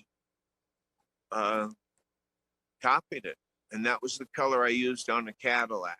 On That's one cashmere. story. On cashmere. Yeah, cashmere. Now, is that extended in the back? Have you lengthened that, or is that No. the lines of that are? The lines of that are just so long. It's gorgeous. Yeah, that started off life as a two-door coupe. Is there a car out there today that you want to do but haven't done yet? No. To be honest with you, I've done all of what I did through the 90s and the 2000s was I would take a car that appealed to me off the bat, a 36 Ford Roadster, a 49 Cad, a 52 Cad, whatever. And I'd stand back and look at it, what Detroit gave us. And I would stand back and just think about what would work for this car, what would enhance the existing lines on this car and not ruin them. Still keep them Cadillac or whatever model they were, but not ruin the lines, but accentuate them. Yeah. Enhance them. And I'd done all of the models that appealed to me. I'm not saying I did every car that Detroit turned out. I'm saying the models that appealed to me that I thought, wow, we could really do something with this car. It's already got a killer look. Let's do something with it. What car? I've done most of them. What car or cars do you have in your own personal collection that you've done? I got a 52 Cad. I have a 51 Merc. And I got another project I'm trying to finish up. But you don't want to tell us what it is. Yeah. have you had to fade any heat from some of the purists? We have a friend of ours who actually collects the Mark IIs, and he's got a true Mark II, and then he has one that's been converted into a convertible. And I look at your car, the Remarkable, and I wonder, have any of those people come out and said, "Oh, how could you do that to such a car?" Because I think it's stunningly beautiful, and you have to balance that the customization to originality. The purists. Yeah. That's funny you should say that about a Mark II, because even the Mark II guys don't know that they did two convertibles. There were two convertibles done. I have gotten a lot of heat, mostly because of Instagram and my Facebook fan page. I got a number of followers, and some guys get on, and it's like, well, it's like if it was a TV channel, I would just respond with, well, turn the dial. Yeah, I'm one of your followers. I'm one of your followers. I really not one of my followers, just somebody who's, they're out there, and everybody's a right to their own opinion. The cool thing about cars is it's really an extension of the person that's building it. Really, I mean, my love is really the Art Deco age, the 30s, and that shows it in the coach built cars. Yeah, and some of the later cars I did, the 36 Fords, I did what I could with it to make them look deco. But that's really where I'm at. So have you been in front of a true Delahaye? Is that where some of this inspiration came from? Oh yeah, many times. My inspiration for the Aquarius was the 165 Delahaye. Was it the 1937 or 38 Paris Auto Show? And that was my inspiration. But what I wanted to do, I called the Black Pearl the Aftershock, the Aquarius, really French styling with an American attitude. Okay. You know, it's for me, it's really all about styling, elegance, graceful lines, and it having an attitude. And when you add that hot rod flavor or custom car flavor, whatever you want, like the side pipes on the Aquarius, or the chop, that was how we lowered the roof line of the Black Pearl. That all makes the cars look aggressive, and it gives them that edge, and it sets them apart from the pure French cars. But I call it French styling with an American attitude. Are you still taking orders? You people come to you and say, "Hey, Yeah. Rick, would you do this car for me?" Yeah. Are you Yeah. are you more selective now that you have the opportunity to be selective?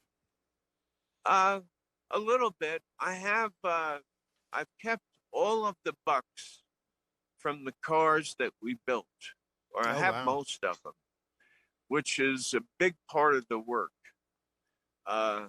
Would I duplicate the Black Pearl or the Aquarius or some of them really? Well, they were all unique cars. I don't know. I'd have to think about it. But I could use those bucks and change the lines, change the bucks around. Sure. And when I say bucks, I mean the skeleton of a car. Yes. Right. First, you get the rolling chassis, you build the floor, the rockers, you locate the firewall, you know, the angle of the grill, and then you start building the car. And, you know, you could change the skeleton around. I'm doing that with the car right now. So when you were in middle school, let's go back a few years. Were you the kid that was sitting there drawing cars, or was that? No. No. I was, but my cars looked like little square boxes. Yeah. I was the kid who was cutting out Ed Big Daddy Roth and the Bonneville. I call them wax packs. Wax packs. They were like the baseball cards. Yeah. And I was taping them to my bedroom wall.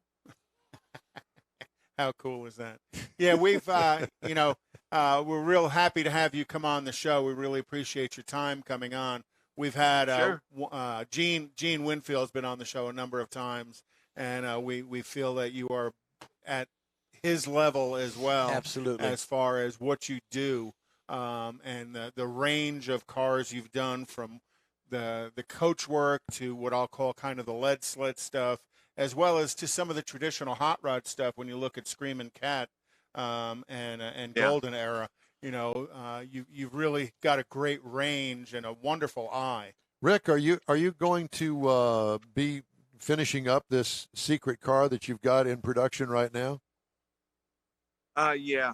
When is that going to be any time in the next few months? Excuse me? Is it going to be any time in the next few months? It should be at SEMA. Okay. All right. Wow. That's October. All right.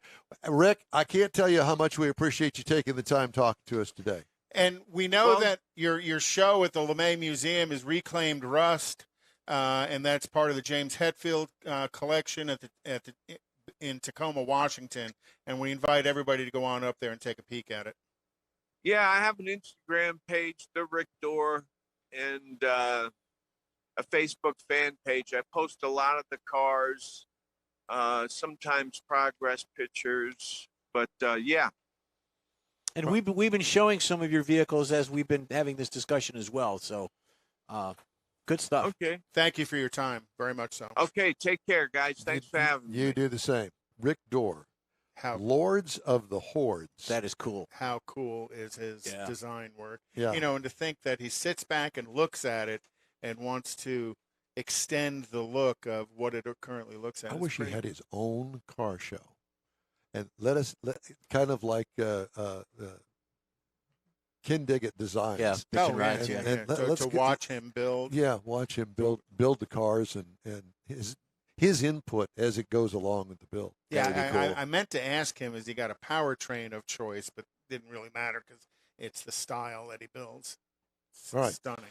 All right, got a couple of news headlines here I want to get in before we close out the show today. The German supplier Leoni has resumed production of wire harnesses in western Ukraine, and volume, believe it or not, has returned nearly to pre-war levels in Ukraine. Wow. Leoni, a key provider of automotive wiring, was forced to shut 2 factories in Ukraine for about a week after Russia invaded the country. Leoni swiftly overhauled how it operates in Ukraine, from shifts to shelters to shipping goods across the border to restart production under dangerous and unpredictable conditions. So there's that.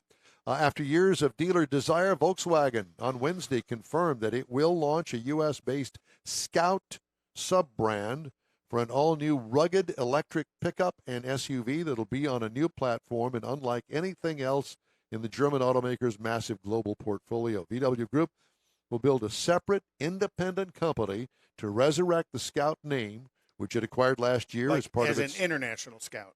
as a heavy truck subsidiary's purchase of Navistar. The German automaker said it plans to show its first prototypes next year and start production in 2026. The Scout. That's going to be cool. The big unknown question in the announcement is who exactly will retail the Scout branded vehicles in the U.S. and how. VW is targeting sales of up to 250,000 Scout branded models annually in the U.S., the Journal reported, with output slated to begin in 2026. And that is all. That is all. That is all. The Scout. The International Scout. And, you know, back in the day, you used to see a lot of them. Yep. They were around. And they were International Harvester. First generation Bronco-sized vehicles. Yep. And I wonder if they are going to bring that look back to it. You they will. Yeah, especially with the success Ford's seeing with the Bronco right now. Yeah. I don't know why they wouldn't. But cool. I didn't realize that they had bought the Navistar name and that Scout came along with it. So when I read that story the first time, I was like, that's going to be pretty awesome. I know that we missed This Week in Auto History. We're good. But we'll save it for next week. Sorry, we ran a little bit long with Rick. Yeah, that was well worth the time. And if you're unhappy with that, send your cards and letters to David Ainsley at inwheeltime.com. Yeah, do that. Okay, we're going to wrap up today's show after a quick break. Stay with us. Father's Day weekend, Saturday, June 18th, 2022. It's the next Tailpipes and Tacos Cruise In, and you're invited. Tailpipes and Tacos Father's Day edition will be at the same Loopy Tortilla in Katy, 8 to 11 a.m. on Saturday, June 18th. It's the only place cruisers compete for trophies and other prizes. Enter your vehicle for Best Hot Rod, Best Classic, and Best Modern Classic. Tailpipes and Tacos is Houston's coolest cruise-in and is your opportunity to see the best hot rods, show cars, classics, and resto mods, and get Loopy Tortilla breakfast tacos and adult beverages. There's no entry fee, and cars will automatically compete for custom Loopy trophies and other prizes. It all happens at the Loopy Tortilla Tex-Mex in Katy on the Grand Parkway at Kingsland Boulevard, just south of I-10.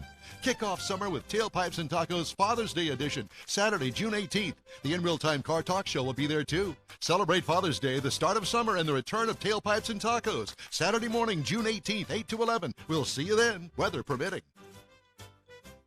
Want to take a minute to tell you about Gulf Coast Auto Shield, a Houston detail company like no other.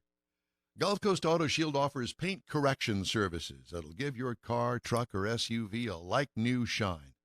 Afterwards, you'll want to protect it with a professionally installed nano-ceramic coating or protection film. Worried about your very expensive windshield getting damaged, broken, or cracked? Let Gulf Coast Auto Shield install ExoShield, a windshield protection film. Give John Gray a call today or check out their website, gcautoshield.com. Hey, whether you own a new, ultra-expensive, exotic, or a 5-year-old Suburban, Gulf Coast Auto Shield will help keep your investment looking like the day it rolled off the assembly line. Gulf Coast Auto Shield is conveniently located on the South Sam Houston Parkway, just south of I-69, the Southwest Freeway.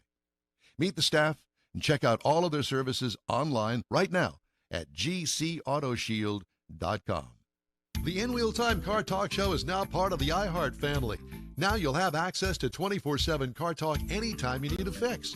Just download the iHeartRadio app and ask for In Wheel Time Car Talk, and there we are. Be sure to save us in your iHeart library for instant access. No matter where you are, you have the best Car Talk show right on your PC, laptop, or mobile device and never have to worry about finding us again. Of course, you can always get access to our video and audio streams via InWheelTime.com and your favorite podcast channel, and all of this is free to you. From the iHeartRadio app, you'll not only hear our Saturday morning live show, but the best shows of the past, updated weekly. Never miss a minute of up-to-date new car reviews, pre-owned reviews, Conrad's Car Clinic, informative interviews, automotive news, and the most fun car talk show on the planet. Just download the iHeartRadio app, search for In Wheel Time Car Talk, save it to your library, and with a tap of the icon, you'll be in touch with your favorite Car Talk team. In Wheel Time Car Talk, streaming now on iHeart.com/In Wheel Time Car Talk. Well, that's a wrap for this week's In Wheel Time Car Talk Show here on iHeartRadio. When you're on our Facebook page, please give us a like, tell your friends about us, and share our junk if you would, please, if you can. You'll get Conrad's unicorn hunting features and all things automotive all week long, including upcoming events, cruise-ins, racing, and other goodies. You can find In Wheel Time Car Talk 24/7 on the iHeartRadio app. In Wheel Time can also be heard live on Facebook, YouTube, Twitch, and on InWheelTime.com every Saturday, 8 to 11 Central. 30-minute podcasts available from your favorite podcast provider 7 days a week. The In Wheel Time Chief Engineer is David Ainsley. Our Marketing Advertising Manager and Video Technical Director is We Need More Jeff Zekin. The Booking Agent and Podcast Editor, Mike Out of This World Mars, is Royalty King Conrad DeLong. I'm Don Armstrong. Today's In Wheel Time was guided by Travis Herzog, the ABC 13 weatherman, who we understand is cooling in the pool today. Oh, man. Be sure to join us again for our next live In Wheel Time Car Talk Show next Saturday, May 21st, starting at 8 a.m. Central Time on all of these In Wheel Time Car Talk outlets. Right here on the Smoke and Mirrors Network. So long for now, everybody.